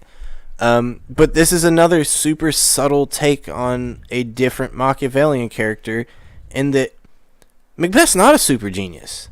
He's not like Iago or Eleazar or Richard III or Malevolent or even Hamlet. He's not that sharp. He's just really good at fighting people. Like, he's good with a sword. That's about it. Like, he's off fighting people. He wrecked people in battle, and like, wow, he's good at fighting. Like, that's it. That's all we got. Yet he becomes this Machiavel, and so like at some point he's not predisposed to it. He's not somebody that could do that on his own. he has to be nudged there by these witch characters. Yeah, a fully realized Machiavelli would just naturally do that and not ho and hum and go get his wife to go get him to do it or whatever. And in that device, all of a sudden, we as people get to be the Machiavellian character. Rather than sitting and saying, oh, he's evil and condemn him, or, oh, he's evil, but man, he's smart and that's fun. Like, we get to be that person, and we get to see that it's not so pretty, and that, much like Hamlet, where it's like, this is real life. Like, this is real life, dude. You don't get to be Iago. You're not that smart, and shit's gonna go wrong, but we get drawn into, oh, wow, the witches. Oh, my God, what's king? I could become, wow. I could become king. Like, no, Macbeth could, I'm Macbeth. That's what it's, and as a character, that's why he's not fully fleshed out as well as other characters. Like, as far as main characters go, Macbeth doesn't have these strong aspects. He's a very passive character at the start. He only really starts to show personality once he's going crazy. And that's something that you see, like, go watch a classic 90s Disney movie or shoot any 90s movie. The main male character is almost, like, always blank. It's always this blank slate for you to project yourself into. And, like, Hamlet has aspects of that, but there's always moments where Hamlet shows us, oh, he's smarter than us. Not so with Macbeth. Macbeth is this vehicle for he's every constantly male psyche. Trying to plug holes in the sinking ship the whole time, right? Yep. And so, like, I don't know. Macbeth, I don't know, maybe hits just a little harder because of that sort of technique that we're putting ourselves into it. We're seeing ourselves as making these terrible decisions and getting the downfall. And I think that if you don't put yourself in Macbeth's shoes and you just watch him like a Scarface killer, and then you're just watching it like Richard III, then you're just watching it like Iago, you're missing the freaking point. You don't get it. That's not what this is. That's why Iago and them and Edmund, do you see Edmund ever like, oh, I'm losing my mind? Yeah, no, they don't lose their mind. Edmund's like, if anything, he feels like fully convicted in like what he's doing, He's like, dude, like, he would lose his mind if he wasn't doing this. Yeah, exactly. Yeah. Yeah, dude, Macbeth, so fun to talk about this stuff. And there's a million movie versions, so go check out any movie version, but I do recommend that Fassbender version. It's maybe not the best one out there, but it's a good gateway Macbeth. It really is. It gives you the sense of the era, the chaos, they throw some good action, the mysticism, and I do enjoy the banquet scene a lot. Like, I think Fassbender absolutely kills that banquet scene. Some of the direction in the movie, like, we've talked about that in cutting away on the monologue. Like, go watch our Sound and Fury, who does Macbeth best video. They change a few details in the story, but for the most part, I think they do a pretty good job, and the casting's pretty goddamn good. Marion Cotillard, Fassbender. Forget the guy that plays Macduff; he's really good too. Y'all can probably tell I like Macbeth the most because if we ever are lacking some sort of content idea, I'll be like, oh, we can just talk about Macbeth again. We can just talk about Macbeth. How about just witches this time? So yeah, it's all. And I'll be honest, I was not like a huge Shakespeare fan in high school or college, and it was at UH where I had to do a project over Macbeth, and I had to sit there and read like Macbeth 10 times because I told myself I was going to adapt the whole thing to a graphic novel about 1920s Prohibition era gangster stuff, which it was going to be called McBlood. Thought that was pretty cool. But like never really pulled off the graphic novel. I think I ended up just doing like one scene of Act 1, and I think I ended up dropping the class. But the point was that like up until then it was just like at most find a way to appreciate this because I have to take it for class. Macbeth was like where I was like, oh, this can actually be cool. This is actually cool. And like I was still kind of convinced that it would have to be translated like to some gangster movie like that, and later I learned, oh, that's the movie Scarface, or oh, that's the TV show House of Cards, or oh, it's Bob. Oh, okay, they've done it. Cool. But that's why all those things are that awesome, and this thing is that awesome, and just navigating that whole fate versus free will, the chaos of the world. This kind of cool, quiet, badass character that slowly falls into darkness. Like, I don't know, there's so much there. And so I know that was the play that got me into Shakespeare, if not the authorship question, but into Shakespeare in general. And I know that's the case for you too. No, yeah, it's exactly what starts the weird observation series on this channel alone. It's just because the name of the witches are called the Weird Sisters. And I was like, oh yeah, that's a weird detail. And then here we are. So thank you guys. Hit it right at that 2-hour mark. Awesome. Thanks for sticking around. We want to come back with maybe a top 100 or a 50 through 100, or if I get ambitious enough and I get enough under my belt, maybe even get like a database on a page somewhere, Substack with a top 250 or something. But please sound off in the comments. Let us know where we went wrong, where we were right, where you would have had some other stuff. What plays did we miss? Also just notice it wasn't 36 through 1 Shakespeare and then other people 37 and onwards. It wasn't like that. And I know maybe I've gone out of my way to make sure that that's a narrative, but seriously, like, how many Shakespeares did we have on here?Maybe, like, I should have counted them, but I don't know, like 15? Like, it's not even like half a Shakespeare, I don't think. Like, there's plenty of, maybe a little more than half, maybe like 20. But there's a good chunk of Shakespeare that did not make this list. There's several authors that I really like that I couldn't include their other plays. As I showed earlier, Fletcher and Beaumont didn't even get to make the list. There's a few authors. No, there's one author who did not get a mention this entire time. I'm trying to make sure that that's the case. But yeah, I think every other dramatic author that was working, at least in the 90s, I mentioned. The only author that did not even get an honorable mention, George Chapman. George Chapman, I can't seem to like. If you guys like George Chapman, sound off in the comments why I should like George Chapman. I've only read his tragedies. I've not read his comedies, which are apparently super, super different. Super different from his tragedies. Other than that, I think we can probably call it here. Let me see. Any final thoughts, Brady? Thank you for hanging out with us tonight, Titus. We'll definitely get more of those plays too. But hey, you have a big reading list now. So, but if you want to come read with us, help us support our work, you can always join the Areopagus Book Club and come join us weekly as we'll cut together. And right now we're reading Timon of Athens. We're gonna have one more spurt to finish the last 2 acts for next week, and then we'll be moving on to the next one. But you'll get some in real time. If we decided what we're doing after Timon, if people better hop on soon if you want to cast your vote. Oh no, we said Troilus. Yes, Troilus and Cressida. Yeah. Sticking with the Greek stuff. And I think Chance and I are also keep an eye out. If you're interested, email us at apokalupsishistoria@gmail.com. We're going to be putting together, I think, a little ambitious project. We want to offer a class for anyone who wants to, obviously not only support us, but maybe get some real classroom.